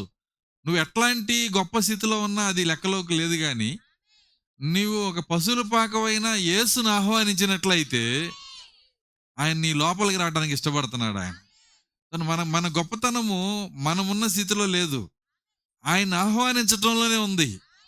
కాబట్టి ఆదరణకర్తని ఆహ్వానించడం అనేది చాలా గొప్ప కార్యము. ఈరోజు మన జీవితాల్లో మరి అనేక మంది చర్చికి వెళ్ళే వాళ్ళకి కూడా ఆదరణకర్త ఆహ్వానాలు లేవండి. ఒక మాటలో చెప్పాలంటే, చర్చికి వెళ్తున్నారు వస్తున్నారు, కానీ నిజంగా ఆయన్ని హృదయంలో చేర్చుకున్నారా? ఒక ప్రశ్న. నిజంగా దేవుణ్ణి హృదయంలోకి పిలిచారా? దేవునికి ఆయన పిలిచి ఆయనతో మీరు నడవగలుగుతున్నారా? మీరు గనక అలా నడవగలిగితే ఆయన ఏదైనా చేయగలిగిన దేవుడు ఆయన శారదతో ఒక మాట అన్నాడు, నేను సర్వశక్తి గల దేవుడను, నాకు అసాధ్యమైంది ఏమైనా ఉందా? కాబట్టి ఆయన సర్వశక్తి గల దేవుడు, మరి ఆయన సమస్తం చేయగల దేవుడు. అయితే ఎక్కడ లోపం ఉందంటే మరి దేవుని వైపు ఏ లోపం లేదండి, ఆయన్ని ఆహ్వానించే వారిలోనే లోపం ఉంది. కాబట్టి నువ్వు గనక హృదయం తెరిచి ఆయన్ని ఆహ్వానిస్తే, నీ జీవితంలోకి ఆయన వచ్చినట్లయితే ఆయన నీకు ఆదరణకర్తగా ఉంటాడు. ఈరోజు అనేక జీవితాలు ఈ లోకంలో చాలామంది మరి కుంగిపోయిన వాళ్ళు, అప్పుల్లో ఉన్నోళ్ళు, ఇబ్బందుల్లో ఉన్నోళ్ళు, రకరకాల సమస్యల్లో ఉన్న వాళ్ళు అలా ఉండాల్సిన అవసరం లేదు. పరిశుద్ధాత్మ అనే ఆదరణకర్తని మన కొరకు ఇక్కడ పెట్టాడు దేవుడి. ఆయన దేవుని స్తోత్రం, హల్లెలూయా. కాబట్టి ఆయన ఆదరణకర్తగా ఈ లోకంలో ఉన్నాడు. ఆయన మనకు దొరుకుతున్నాడు. యెహోవా మీకు దొరుకు సమయం అందే ఆయన్ని వెతకమంటున్నాడు. ఆయన ఇక్కడ లేడని ఆయన మీద నిందేయటానికి లేదు. ఆయన ఎప్పుడు మనకి దొరుకుతున్నాడు. సమస్య ఎక్కడ ఉందంటే మనము ఆయనకి హృదయం తెరవటంలోనే సమస్య ఉంది. అనేక మంది మరి ఒక విధంగా చెప్పాలంటే సమాధానం చేతిలో పెట్టుకొని, మరి రోగం ఉంది బతికించే ముందు చేతిలో పెట్టుకొని చచ్చిపోతున్నారండి. అది ఎంత దౌర్భాగ్యం అది. నీ సమస్యకి సమాధానం ఉంది, ఇక్కడే ఉంది. ఎవరా సమాధానము? బైబిల్ చెప్తుంది, ఆయన ఆదరణకర్త అయిన దేవుడు ఆయన. దేవుని స్తోత్రం, హల్లెలూయా. కాబట్టి ఆ సమస్యకి ఆ యొక్క సమాధానము మరి ప్రభువే. ఆయనే మన యొక్క ప్రతి సమస్యకి సమాధానం ఇవ్వగలిగిన దేవుడు. అయితే నీవు చేయాల్సిన పని ఏంటంటే నిజముగా ఆయన్ని పిలవాలి, నిజముగా ఆయన్ని పిలవాలి, నిజముగా ఆయన్ని చేర్చుకోవాలి. ఆయన్ని చేర్చుకున్నాక ఆయనతో నడవటం కూడా తెలియాలి. చాలా మందికి ఈ సమస్య ఏంటంటే కొంతమంది ఆయన అసలు పిలవరు, అదొక సమస్య. కొంతమంది పిలిచినా ఆయనతో నడవలేరు. ఎందుకు నడవలేరంటే ఆయనతో నడవాలంటే ఖచ్చితంగా ఆయన చెప్పినట్టు చేస్తేనే నువ్వు నడవగలుగుతావు. ఆయన ఏం చెప్పాడో దాన్ని చేయాలి. ఆయన ఏం చెప్పాడు? ఎక్కడుంది ఆయన చెప్పింది? ఇందులో ఉంది. ఆమె చెప్పగలరా? ఆయన చెప్పిందంతా ఇందులో ఉంది. ఇందులో ఉన్నది నువ్వు చేస్తే చాలు, మిగిలినంతా దేవుడే చూసుకుంటాడు ఆయన. కాబట్టి నామకార్థ క్రైస్తవులుగా మనం ఉండకూడదు, కానీ ఆయన చెప్పింది చేస్తే నిజమైన క్రైస్తవులు. నువ్వు ఆయన నమ్మి ఆయన చెప్పింది చేయకపోతే నామకార్థ క్రైస్తవుడు. ఈరోజు మన స్థానం ఎక్కడ? మనం ఆయన చెప్పింది చేస్తే నిజమైన క్రైస్తవులము. యేసుక్రీస్తు నమ్ముకున్నావా? నమ్ముకున్నానండి. మరి బైబిల్ చదువుతావా? చదవనండి. బైబిల్లో ఉన్నది ఏమైనా చేస్తావా? నాకు అనవసరం అండి. యేసుక్రీస్తు నమ్ముకున్నావా? నమ్ముకున్నానండి. అది నామకార్థ క్రైస్తత్వం. అలా కాదు మనం ఉండాల్సింది. నువ్వు నిజంగా ఆయన్ని నమ్మితే ఆయన చెప్పింది నువ్వు చెయ్యాలి. ఆమెను చెప్పగలరా? నిజం. యేసుక్రీస్తుని కన్నా తల్లే ఈ సూత్రం చెప్పింది. మీరు బైబిల్ కన్నా చూసినట్లయితే ఒకరోజు ఆయన ఒక పెళ్లికి ఆహ్వానించబడ్డాడు. ఆయన శ్రమలకు ఎక్కువ ఆహ్వానించబడతాడు, కానీ శుభకార్యాలకు ఎక్కువ ఆహ్వానించబడ్డా ఆయన. నిజమేనా? పెళ్లి చేసుకుంటున్నారు ఎవరైనా ఒక గృహంలో. ఈరోజు యేసుక్రీస్తు అని ఆయన ఇంకా చూడలేరు, కానీ హాస్పిటల్లో పడి బతకడు డాక్టర్ అని చెప్పినాక ఆయన ఇప్పుడు చూస్తా, ఒకవేళ ఆయన చేస్తాడా సహాయం. అంటే అర్థం ఏంటంటే ఏదైనా ఒక శ్రమ వచ్చినప్పుడు ఆయన వైపు చూస్తారే కానీ ఒక సంతోషం వచ్చినప్పుడు ఆయన వైపు చూసే నైజం మనుషుల్లో లేదు. కానీ ఆయన భూమి మీద ఉన్నప్పుడు అనుకోకుండా ఒకరోజు పెళ్లికి పిలిచారు ఆయన్ని. ఒకరోజు ఆయన్ని పెళ్లికి పిలిచారు. ఆయన శిష్యులు పోయారంట పెళ్లికి. ఆయన లక్షణం ఏంటంటే పిలిస్తే వస్తాడు ఆయన. ఆమె చెప్పగలరా? ఆయన పిలిస్తే వస్తాడు. చూడండి, ఆయన పరమ వైద్యుడు, ఆయన సర్వశక్తి గల దేవుడు, ఆయన సమస్తం చేయగలడు. ఆయన ఆ పెళ్లికి రావటం వాళ్ళ అదృష్టం. అంటే వాళ్ళు ఆయన వచ్చి ఏదో సహాయం చేస్తాడని తెలియకుండానే పిలిచారు. యేసు ఏం చేస్తాడు అనేది నీకు తెలియకుండా నువ్వు ఆహ్వానించి చూడు, మిగిలింది ఆయన చూసుకుంటాడు ఆయన. ఒకవేళ నీకు తెలియకపోవచ్చు, కానీ నువ్వు ఆహ్వానించు ఆయన్ని, నీ జీవితంలోకి ఆహ్వానించు. నువ్వు ఆహ్వానించినా చేయాల్సిన పని ఏంటంటే ఆ పనినే మరియమ్మ అక్కడ చెబుతుంది. చూడండి, ఆ పెళ్ళికి వెళ్ళినప్పుడు ఏమైందంటే అక్కడ ద్రాక్షరసం అయిపోయిందంట. ద్రాక్షరసం అయిపోతే ఇబ్బంది ఏముందండి? అర్థమవుతుంది. థమ్సప్ లేదంటే అయిపోతే ఏముంది? థమ్సప్ కాకపోతే భోజనం ఉంటుంది కదా. కానీ వాళ్ళ పెళ్లిలో మెయిన్ ఏంటంటే ద్రాక్షరసమే మెయిన్ అక్కడ ఆహారం, పానీయం అన్నమాట. ఇక్కడ ఇక్కడ కర్రీస్ అయిపోయినాయండి అని అట్టుంటుంది అనమాట.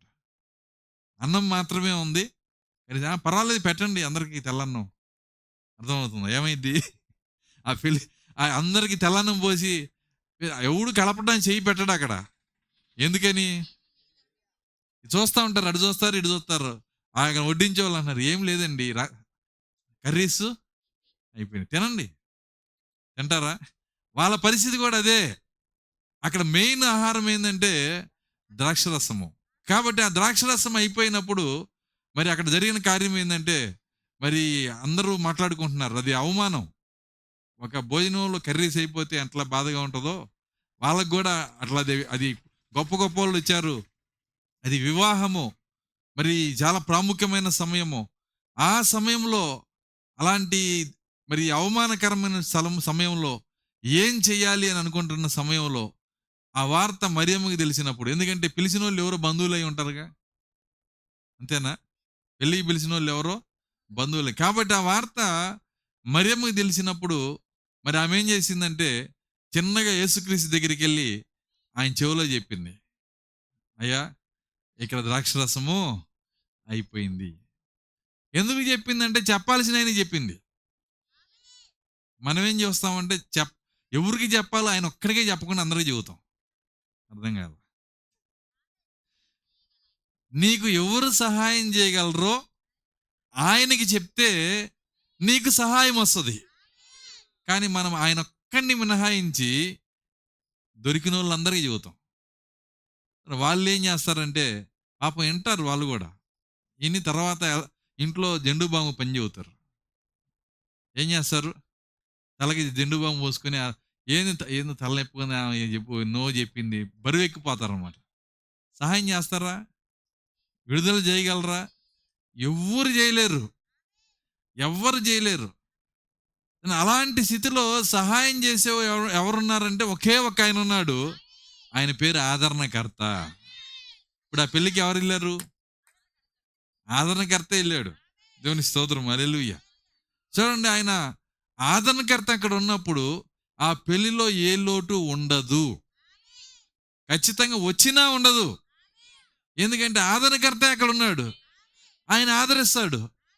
మరి పెళ్లిలో యేసుక్రీస్తు ఉన్నప్పుడు అంత గొప్ప కార్యము, అంత అంత అంత ఆదరణకర్తగా ఆయన ఉన్నట్లయితే నీ జీవితంలోకి వచ్చాడు అనుకోండి ఆయన. ఒకసారి ఊహించుకోండి మీరు, నేను యేసుక్రీస్తు నమ్ముకొని చాలా కాలం అయిందండి, ఇంకా నాకేం చేయలేదండి. నువ్వు సరైన ఆహ్వానం ఇవ్వలేదు ఆయనకి. సమస్య ఎక్కడుందంటే నిజముగా ఆదరణకర్తకు నువ్వు సరైన ఆహ్వానం ఇస్తే, అంటే ఏంటి పాస్టర్ గారు సరైన ఆహ్వానం? ఆయన్ని పిలిచిన తర్వాత ఆయన ఏం చెప్పాడో దాన్ని చేయాలి. నువ్వు వాక్యం ఏం చెప్తుందో దాన్ని చేయాలి.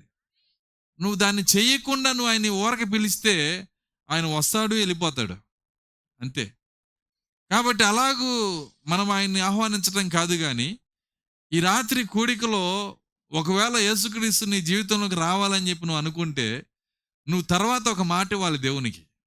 అప్పుడు యేసుక్రీస్తు నువ్వు నీతో పాటు ఎక్కడికైనా తీసుకెళ్ళగలుగుతావు. ఆమె చెప్పగలరా? ఏంది ఆ మాట? ప్రభువా నా జీవితంలోకి మీరు రండి, మీరు ఏ మాట అయితే బైబిల్లో చెప్పారో దాన్ని అంతటిని నేను చేస్తాను ప్రభువా అని చెప్పాలా. ఆయన ఆ విధంగా నువ్వు ఆయన ఆహ్వానిస్తే నీ జీవితంలో కొదువే ఉండదు. నీ జీవితంలో ఏ సమస్య వచ్చినా నిలబడదు, ఎందుకంటే అక్కడ ఆదరణకర్త ఉన్నాడు. కాబట్టి అక్కడ ఏమైందంటే చిన్నగా మరి ఆమె యేసుక్రీస్తు చెప్పింది. యేసుక్రీస్తుకి ఎందుకు చెప్పిందంటే చిన్నప్పటి నుంచి ఆయన చూసింది ఆమె. చిన్నప్పటి నుంచి, అది బైబిల్లో రాయలేదు కానీ ఆయన ఎక్కడుంటే అక్కడ రిపేర్ చేస్తాడు. ఎక్కడుంటే అక్కడ రిపేర్ చేసి ఉంటాడు. ఎందుకంటే ఒక మంచి సెల్ ఫోన్ మరి రిపేర్ చేసి ఆ వ్యక్తి ఉన్నాడు అనుకుందాం. అంటే అది ఆ సెల్ ఫోన్ ఇక పారేయమన్నది కూడా క్షణాల్లో బాగు చేయగలిగిన వ్యక్తి ఉన్నాడు అనుకోండి. అతను ఎక్కడో లేడు, మీ ఇంట్లోకి వచ్చాడు అనుకోండి. మీ సెల్ పారైపోతున్నారు, దాన్ని బాగు చేయగలడా లేదా? నిజమేనా? అతను అక్కడ ఉండటం అనేది అది మీకు సంతోషకరమైన కార్యం, ఇంకొకరు దాన్ని చేయలేరు. అదే విధంగా నీ జీవితంలో నీ సమస్య నుంచి విడుదల చేసే దేవుడు, అప్పుల నుంచి విడుదల చేసే దేవుడు, రోగం నుంచి స్వస్థపరిచే దేవుడు, పాపం నుంచి విడుదల చేసే దేవుడు, ఆయన నీ జీవితంలో ఉన్నట్టు నీకు ఇవ్వబడిన కృప ఉంది అది. కాబట్టి యేసుక్రీస్తు మరి ఆయన్ని చిన్నప్పటి నుంచి చూసింది. గాబ్రియేలు దూత వర్తమానం వినుంది. ఆయన పుట్టిన ఆయన ఎవరో కాదు, ఈయన క్రీస్తు, ఈయన లోకరక్షకుడు, ఈయన రాజు అని చెప్పి ఆ చెప్పబడిన మాటలన్నీ ఆమె హృదయంలో ఉన్నాయి. చూడండి, ఆయన మరి ఒక చిన్న పుస్తకంలో రాశారు, మరి బైబిల్లో లేదు కానీ ఏమని రాశారంటే, ఆయన యేసుక్రీస్తు ఒక మాట అన్నాడు, నేను జీవమునై ఉన్నాను అన్నాడు. ఆయన ఎవరంట? ఆయనే జీవమై ఉన్నాడు. ఎవరు ఆ మాట చెప్పలేరు, ఆ చెప్పే అధికారము హక్కు కూడా లేదు. ఆయనే జీవము. ఇప్పుడు జీవిస్తున్న మన అందరూ ఉన్నాం. ఎవరి వల్ల జీవిస్తున్నాం? క్రైస్తవులే ఆయన వల్ల జీవిస్తున్నారా? చెప్పండి. లోకంలో జీవం కలిగిన ప్రతి వ్యక్తి కూడా ఆయన వల్లనే జీవిస్తున్నారు. ఎందుకంటే జీవం ఒకటే, ఆ జీవము ప్రభు అయిన యేసుక్రీస్తు అయి ఉన్నాడు. ఆయన కలిగి ఉన్నది ఏదియు ఆయన లేకుండా కలగలేదు అని బైబిల్ చెబుతుంది. కాబట్టి ఆ జీవమైన దేవుడు ఆయన చిన్న బిడ్డగా యేసుక్రీస్తుగా పుట్టి మరియమ్మ దగ్గర ఆడుకుంటున్నప్పుడు ఇంట్లో పిల్లలందరూ ఏం చేశారంటే ఆ బంకమట్టి తీసుకొని మరి బొమ్మలు తయారు చేసి, పక్షుల బొమ్మలు తయారు చేసి రెక్కలు పెట్టి ఇలా తీసుకెళ్తున్నారంట. వింటున్నారా?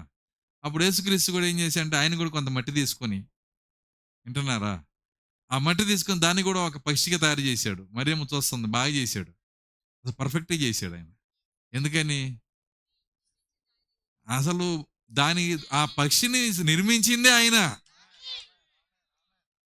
ఆశ్చర్యపోయి అచ్చము అది ఎలా ఉందంటే, మరి నిజమైన పక్షి ఎలా ఉంటుందో అలాగే ఉంది. నిజమైన పావురాన్ని చేశాడు ఆయన. ఒక పావురం బొమ్మను తయారు చేశాడు. వాళ్ళు ఏం చేస్తున్నారంటే ఊ అంట దాన్ని ఇటు తిప్పుతా ఉన్నారు పిల్లలంతా. ఈయన కూడా ఊ అని ఇటు అన్నాడు. ఈ నోట్లో నుంచి జీవం వచ్చి ఏమైందంటే ఆ మట్టి బొమ్మకు తగిలి రెక్కలు ఇప్పుకొని ఎగిరిపోయిందంట. అది రాసిన కథ. అది కథ అయినా సత్యమే అది. ఎందుకంటే ఆయన జీవమైన దేవుడు. ఆయనలో ఉన్న జీవము ఒకప్పుడు మన తండ్రికి ఊదాడు. అర్థం కాల. మట్టిలో నుంచి ఆదాముని చేసి నాసిక రంధ్రాల్లో అని ఊదాడంట. ఆయన లేచి నిలబడ్డాడు. యేసుక్రీస్తు నిన్న నేడు నిరంతరము ఒకే రీతిగా ఉన్న దేవుడు ఆయన. అది చూసినప్పుడు ఆమెకు అర్థమైంది, ఈయన సామాన్యమైన వ్యక్తి కాదు. ఏదేని తోటలో నరుణ్ణి నిర్మించి ఊదిన ఆయన ఈయన. దేవుని స్తోత్రం, హల్లెలూయా. యేసుక్రీస్తు ఎవరంటే ఏదేని తోటలో నరుని నిర్మించి ఏ దేవుడైతే జీవవాయువును ఊదాడో ఆ దేవుడే ప్రభు అయిన యేసుక్రీస్తు అయి ఉన్నాడు. ఆయన 2000 సంవత్సరాలకు ముందు పుట్టిన దేవుడు కాదు ఆయన.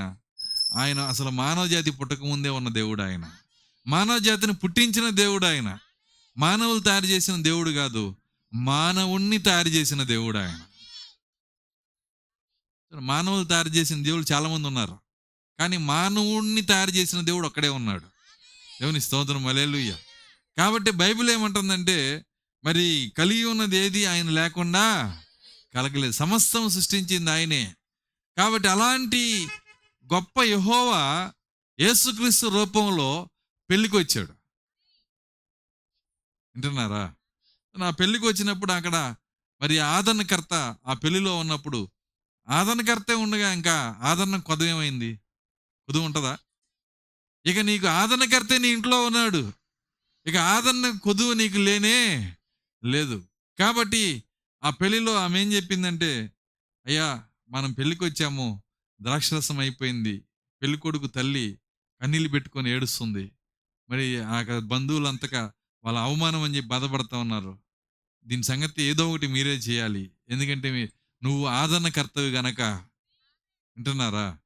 ఆ మాట చెప్పినప్పుడు ఆయన యేసుక్రీస్తు ఏమన్నాడంటే, మరి ఆయన ఆమెతో మాట్లాడాడు. ఆయన మాట్లాడిన తర్వాత పని వాళ్ళని పిలిచారు అక్కడికి. పని వాళ్ళని పిలిచి ఆ పని వాళ్ళకి మరియమ్మ ఆర్డర్ ఇస్తుంది. ఇదిగో ఆదరణకర్త ఇక్కడ ఉన్నాడు. ఈ ఆదరణకర్త నుంచి మేలు మీరు పొందాలంటే చదవండి, లేఖనం చదవండి. యోహాను సువార్త 3వ అధ్యాయము ఆ లేఖనం చదవండి. వచ్చిన మైక్ తీసుకో.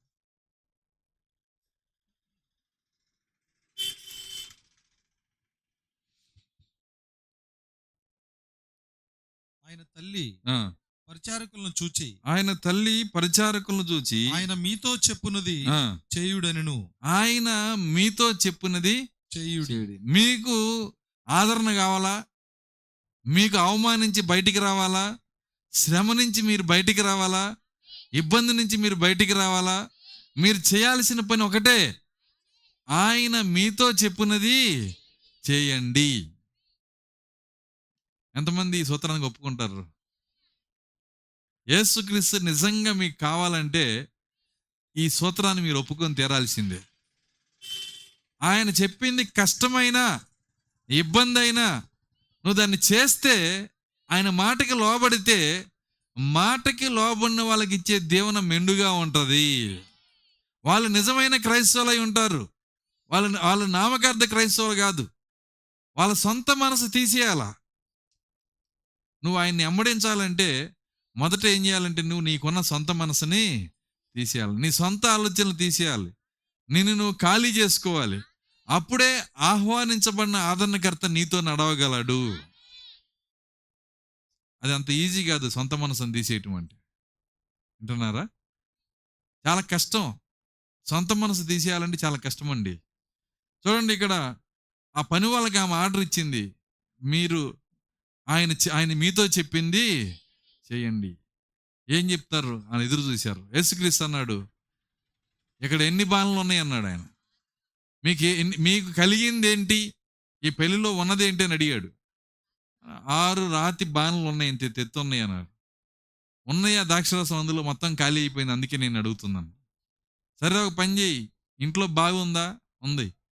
బకెట్తో నీళ్లు తోడి ఆ బావి నిండా ఏం చేస్తావంటే నింపేసేయి. మరి ద్రాక్షకాయలు అన్నాడు. పంచదార అవసరం లేదన్నాడు. ద్రాక్షకాయలు లేకుండా ద్రాక్షరసం ఏందన్నారు. అర్థమైందా?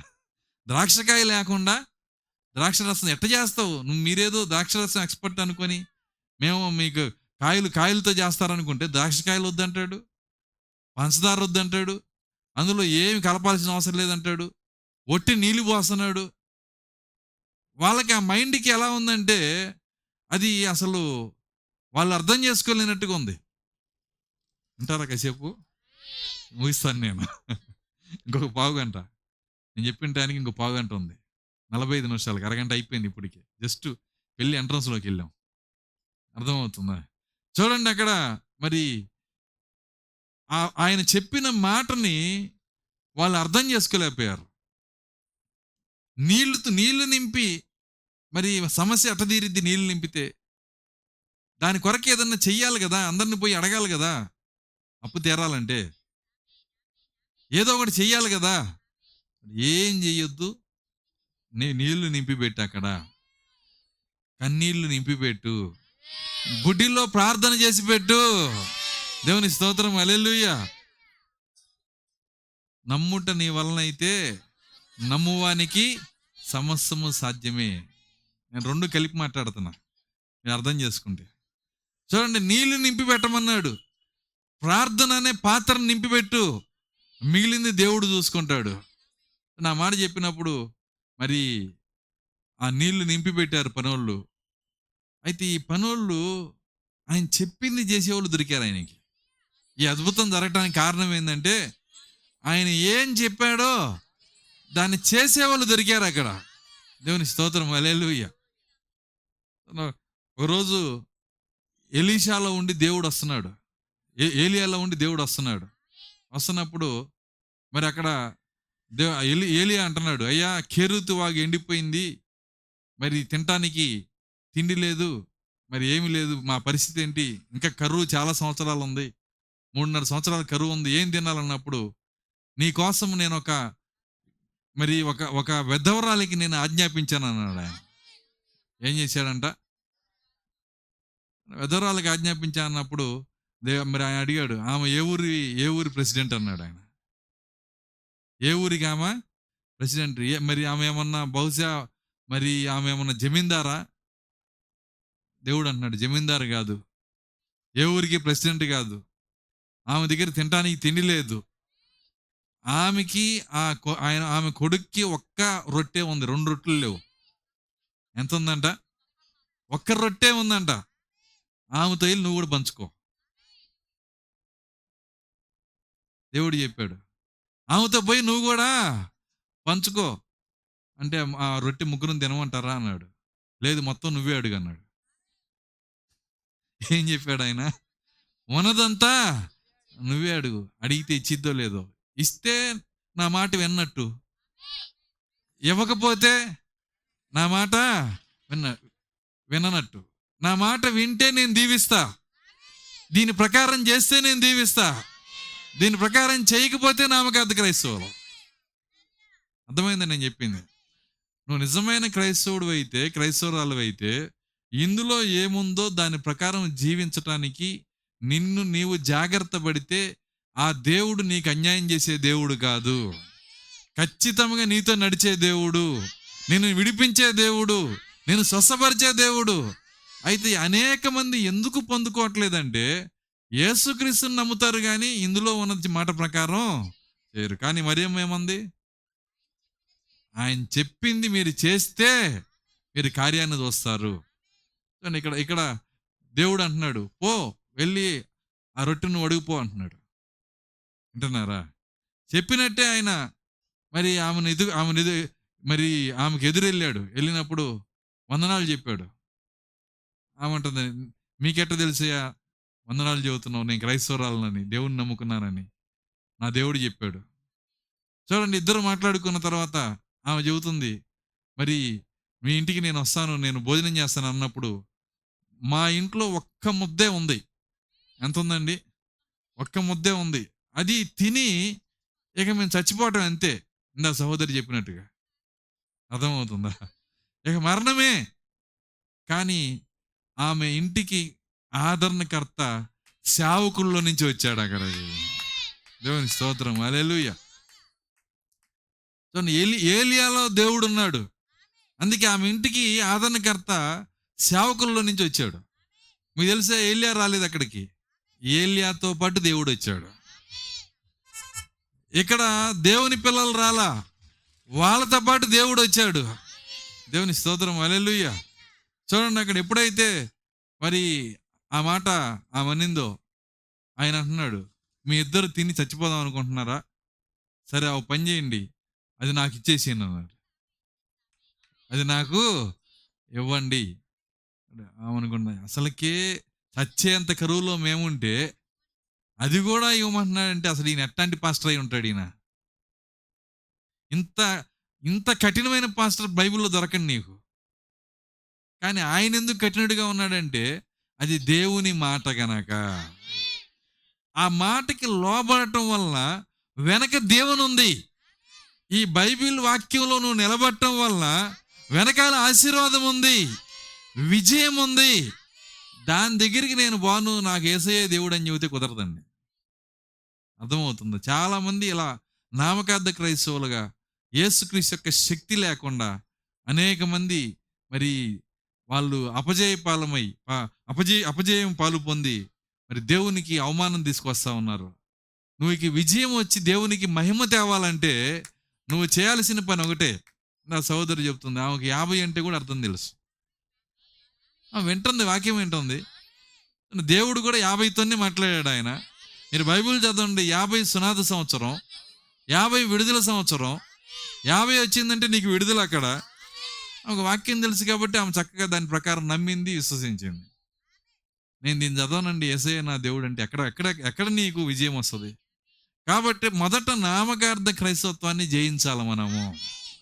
కేవలం యేసును మాత్రమే నమ్మి మరి యేసుక్రీస్తుని మాత్రమే అంగీకరించి యేసయ్య నా దేవుడు, ఏం చేస్తున్నావు? చర్చికి వెళ్తున్నావు, బైబిల్ సంఖ్యలో పెట్టుకుని వెళ్తున్నావు. 50 సంవత్సరాలు మోసానండి ఇట్లా. కనీసం 50 రోజులను చదివావా? 50 పేజీలన్నా చదివావా? లేనే లేదు. ఎలా నీకు ఆయన చెప్పింది నీకు తెలిసిద్ది? కాబట్టి నువ్వు చేయాల్సిన పని ఏంటంటే, బైబిల్ ఒక మాట చెబుతుంది, ఆది యందు వాక్యం ఉండెను, వాక్యము దేవుని యొద్ద ఉండెను, వాక్యము దేవుడై ఉండెను. ఇందులో ఏముంది? ఇందులో ఏముందండి? వాక్యం ఉంది. ఇందులో ఉన్న వాక్యం ఎవరు? దేవుడు. నమ్ముతారా ఈ కార్యాన్ని? మరి ఆ దేవునితో మాట్లాడతారా? ఆ దేవుడు చెప్పిన మాట వింటారా? చూడండి, ఆయన కఠినమైనా సరే ఆ మాట అడిగాడు, ఆ ముద్దను అడిగాడు. నేను టైం చూస్తా ఉన్నా.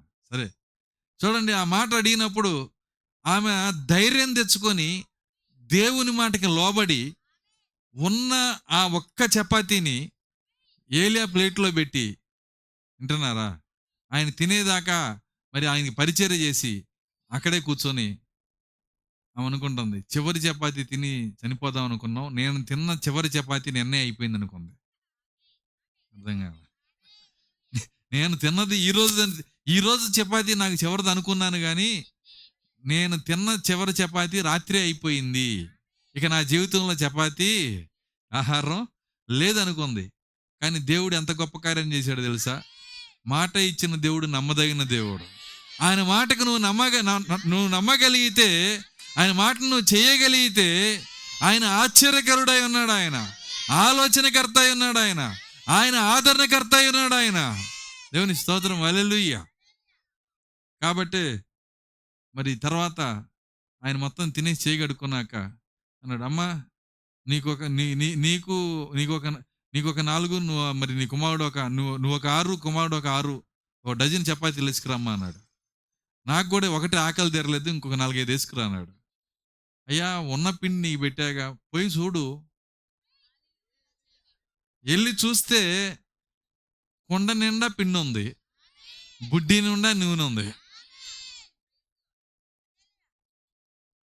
చూడండి, 3.5 సంవత్సరాల పాటు అందులో ఏ సమయంలో కూడా తగ్గలేదంట. గొప్ప ఆశీర్వాదం అది. దేవుని స్తోత్రం, హల్లెలూయా. యేసుక్రీస్తు ఆ గృహంలో ఉన్నాడు. నిజమండి. అసలు దేవుడు గనక లేకపోతే నీకు ఏ సమస్య లేకపోయినా నువ్వు అప్పు చేసి అప్పుకు వడ్డీ కట్టి వడ్డీలు కట్టి అప్పులు పాలైపోతావు. అర్థమవుతుందా? నీకు ఏ సమస్య రావసరలా. నేను చాలా మందిని చూసా, దేవుడు లేకపోతే సరదాగా అప్పు చేసి అప్పులకు బానిస అయిపోయి ఆత్మహత్యలు చేసుకున్న వాళ్ళు బొచ్చిన ముందు ఉన్నారు. సమస్య రాలేదు, కానీ సమస్య దగ్గరికి వీళ్ళే పోయి కగులించుకుంటారు. దేవుడు నీ లోపల ఉంటే సమస్య వచ్చినా నిన్ను బయటికి తీసుకొస్తాడు ఆయన. అదే సాక్ష్యాన్ని మనం ఇప్పుడు విన్నాం. చూడండి, అక్కడ ఆ పిండి 3.5 సంవత్సరాలు అయిపోలేదంట. బహుశా నేను అనుకుంటున్నా 3.5 సంవత్సరాలు ఎక్కువ చుట్టాలను పిలిచి ఉంటుంది. అందరికీ చెబుతుంది, రండి, ఒక వారం ఉండాలండి, 10 రోజులు ఉండాలండి. వాళ్ళు అంటున్నారు, రాజులకే తిండి లేక అల్లాడుతుంటే నువ్వేందమ్మా అందరినీ పిలుస్తున్నావు? అందరినీ పిలిచి అందరికీ పెడతా ఉంది. ఎల్లమని ఎవరి గురించి చెప్పట్లా. వాళ్ళందరూ ఏం చేస్తున్నారు, ఇంట్లో చోటు లేకపోయినా సరే ఊరు బయటికి పనుకుంటున్నారు, కానీ వచ్చేసి తినేసి వెళ్తున్నారు. ఎంత మందికైనా పెట్టే అక్షయ పాత్ర ఇంట్లోనే ఉంది. దేవుని స్తోత్రం, హల్లెలూయా. మరి అక్షయ పాత్ర అని పేరు ఎట్లొచ్చిందో నాకు తెలియదు, కానీ అక్షయ పాత్ర ఏమి ఇంట్లోనికి వచ్చేసింది. అక్షయ పాత్రలో ఏమి లేదు, అందులో అక్షయుడైన దేవుడు వచ్చాడు కాబట్టి ఆ గొప్ప అద్భుతాన్ని వాళ్ళు చూడగలిగారు. ఆయన మాటని వినుటాన్ని బట్టి ఏం టెస్ట్ పెట్టాడు చూశారు ఆయన? వింటదా వినదా? ఇప్పుడు నీ టెస్ట్ ఏంటి? ఆయన మాటని వింటావా వినవా? దేవుని స్తోత్రం, హల్లెలూయా. ఇంటే నిన్ను దీవించే దేవుడు ఆయన. నీకు కలిగిన దాన్ని ఆయన ఆశీర్వదిస్తాడు. ఓ రోజు ఒక విధవరాలు ఎలీషా దగ్గరికి పోయింది. ఎలీషా దగ్గరికి వెళ్ళి, అయ్యా, నీ యొక్క శిష్యుడు మరి ఆయన చనిపోయాడు, అప్పులు ఎక్కువైపోయినాయి, నాకు 2 కుమారులు ఉన్నారు, అప్పులోళ్ళు వచ్చి తీసుకెళ్ళిపోతానంటున్నారు, వాళ్ళని బానిసలు చేసుకుంటానంటున్నారు, నా పరిస్థితి ఇది, ఈ అప్పుల నుంచి ఎలా బయటికి రావాలి? ఎలీషా అంటున్నాడు, నా దగ్గర కూడా రూపాయి లేదన్నాడు. ఏమన్నాడు ఆయన? ఎలీషా దగ్గర కూడా డబ్బులు లేవు. ఎందుకంటే ఆయన పేదోడే, ఇవ్వటానికి ఏమీ లేదు. మరి ఎలా మమ్మల్ని బయటికి ఎలా తీసుకొస్తావు? నీకు కలిగిన దాన్ని దేవుడు దీవిస్తాడు అన్నాడు ఆయన. నీ దగ్గర ఏముందో, నీ ఇంట్లో ఏముందని అడిగాడు. అన్నాడు, మా ఇంట్లో సోఫా ఉంది, మా ఇంట్లో కుర్చీ ఉందని చెప్పలేదామా? ఏం చెప్పిందామా? మా ఇంట్లో నూనె నూనె నూనె పాత్ర ఒకటి ఉంది, ఇంకదొక్కటే ఉంది, అది చాలు అన్నాడు ఆయన. ఆ నూనె పాత్ర అక్కడ చాలు. ఆయన ఎందుకు ఆ నూనె పాత్రను అడిగాడంటే, నీకు ఉన్నదాన్నే దేవుడు దీవిస్తాడు. నీ దగ్గర ఏముందో దాన్నే దీవిస్తాడు.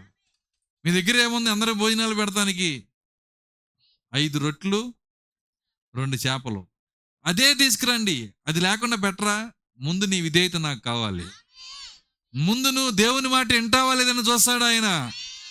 5 రొట్లు 2 చేపలు ఇరిస్తే వేల మంది తినంగా 12 గంపలు ఎత్తారు. మళ్ళీ మాటకు విధేయత చూపించినప్పుడు నీకు కలిగిన దాన్ని ఆయన దీవించే దేవుడు.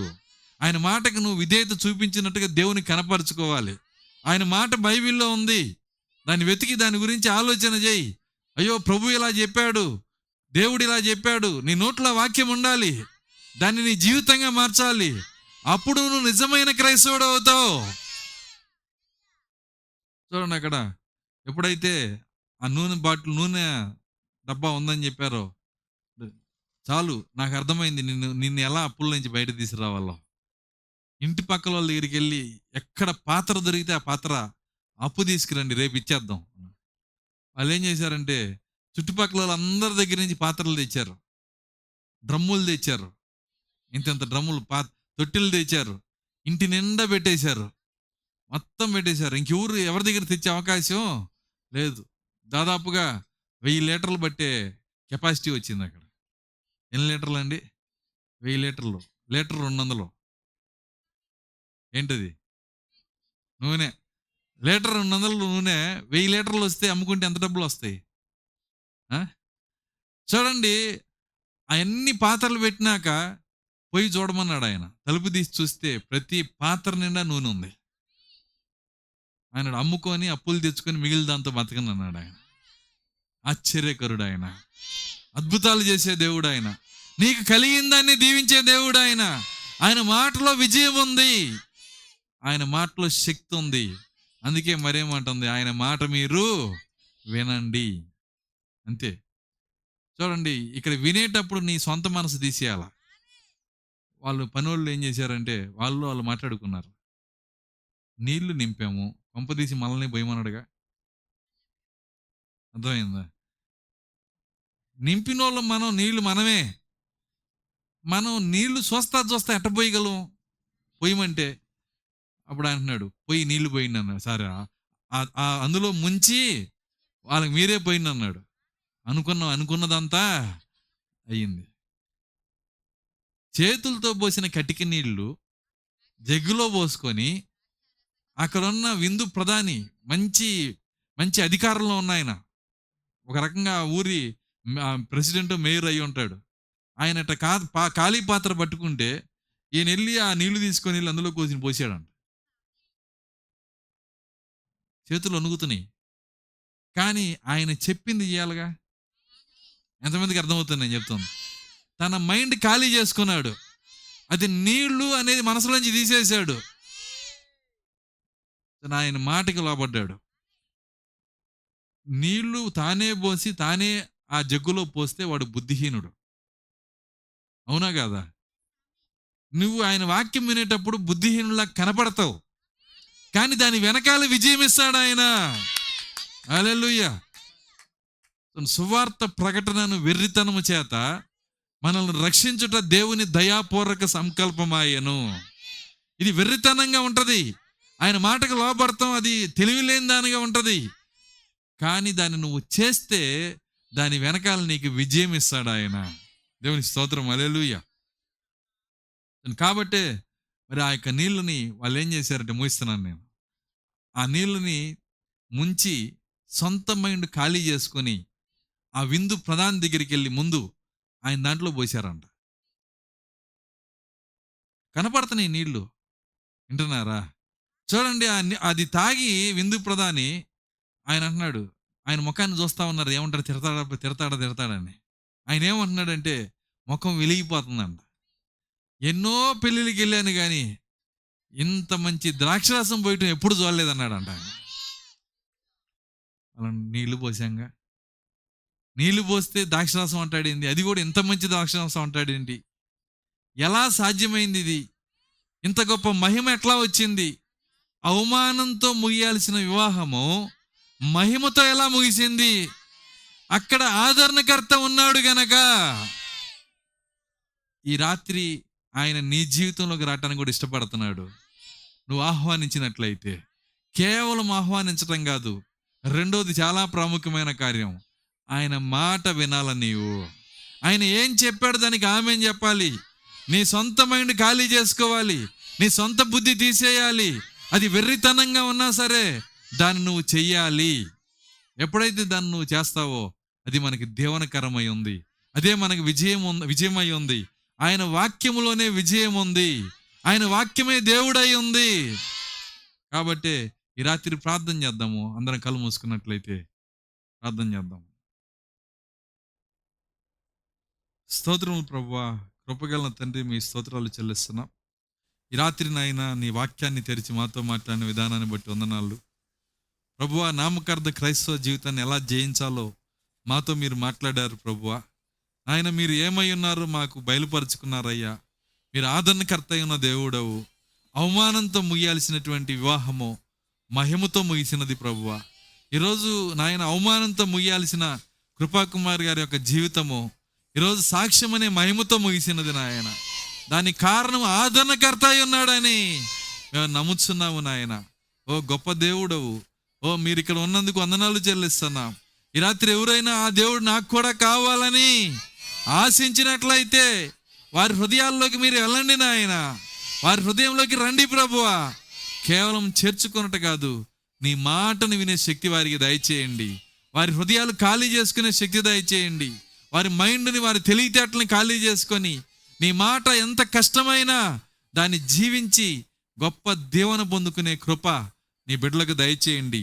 నామకార్థ క్రైస్తవ జీవితం మీద విజయం దయచేయండి. నిజ క్రైస్తవులకు జీవించే శక్తి ఈ రాత్రి కూడికలో ప్రతి బిడ్డకు మీరు దయచేయమని తండ్రి, కూడికను ఏర్పాటు చేసిన కృపాకుమారి గారిని, ఆమె కుటుంబాన్ని దీవించండి. ఆమెకు నూరంతల ఫలమును దయచేయండి. ప్రతి మాట మా వినికిడిలో ఆశీర్వదించి ప్రభువా, అది నూరంతల ఫలించుడు సహాయము దయచేయమని యేసుక్రీస్తు నామములో ప్రార్థించి వేడుకొంచున్నాము తండ్రి, ఆమేన్. మంచిది. మరి ఈ సమయంలో ఒక పాట పాడుకుందాం. మన మధ్య వలి వచ్చాడు.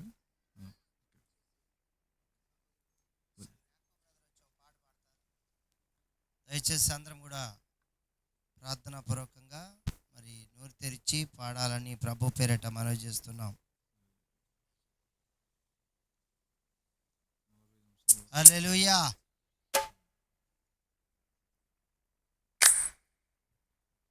హల్లెలూయా. హల్లెలూయా.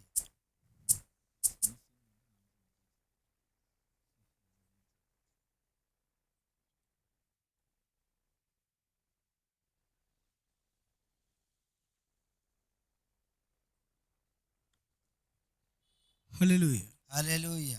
మేలు చేయక నీవు ఉండలేవయ్యా, ఆరాధించక మేము ఉండలేమయ్యా. హల్లెలూయా. నిన్ను నమ్మినట్లు నేను వేరే ఎవరిని నమ్మలేదయ్యా.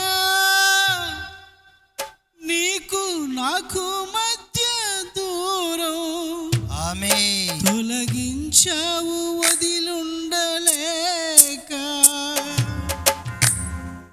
మేలు చేయక నీవు ఉండలేవయ్యా, ఆరాధించక నేను ఉండలేనయ్యా.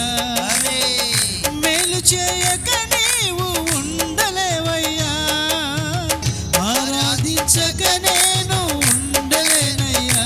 యేసయ్యా, యేసయ్యా, యేసయ్యా, యేసయ్యా, యేసయ్యా, యేసయ్యా, యేసయ్యా, యేసయ్యా.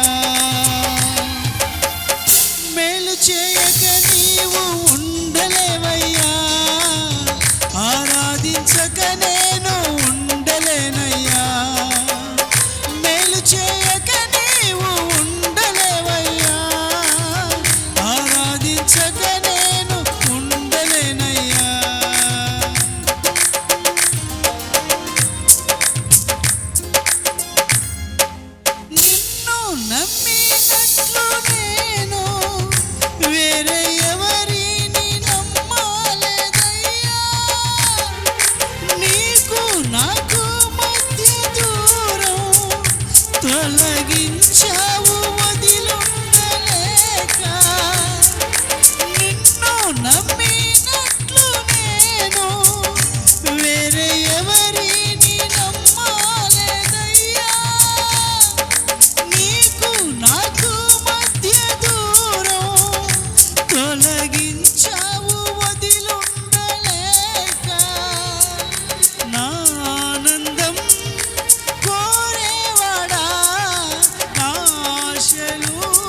మేళ్లకు అలవాటయ్యి నీ పాదములు వదలలేకున్నాను ప్రభు.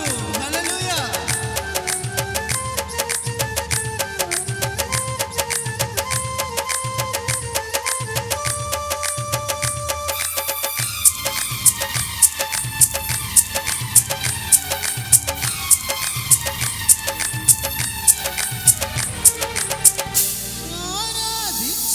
ఆరాధించేలందు నీదు హస్తములు తాకాయి నన్ను.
ఆశీర్వాదంతో ముగించుకుందాం. మన ప్రభు అయిన యేసుక్రీస్తు వారి కృప, ప్రేమ, సమాధానము, ఆదరణకర్త యొక్క ఫలము, ఇక్కడ ఉన్నటువంటి వాక్య వధువుకు, భూమి మీద ఉన్న వాక్య వధువుకు, ఈ కుడికిని ఏర్పాటు చేసిన కృపాకుమారి గారి యొక్క కుటుంబమునకు ఇప్పుడును ఎల్లప్పుడూ సదాకాలంతో నడిపించునుగాక.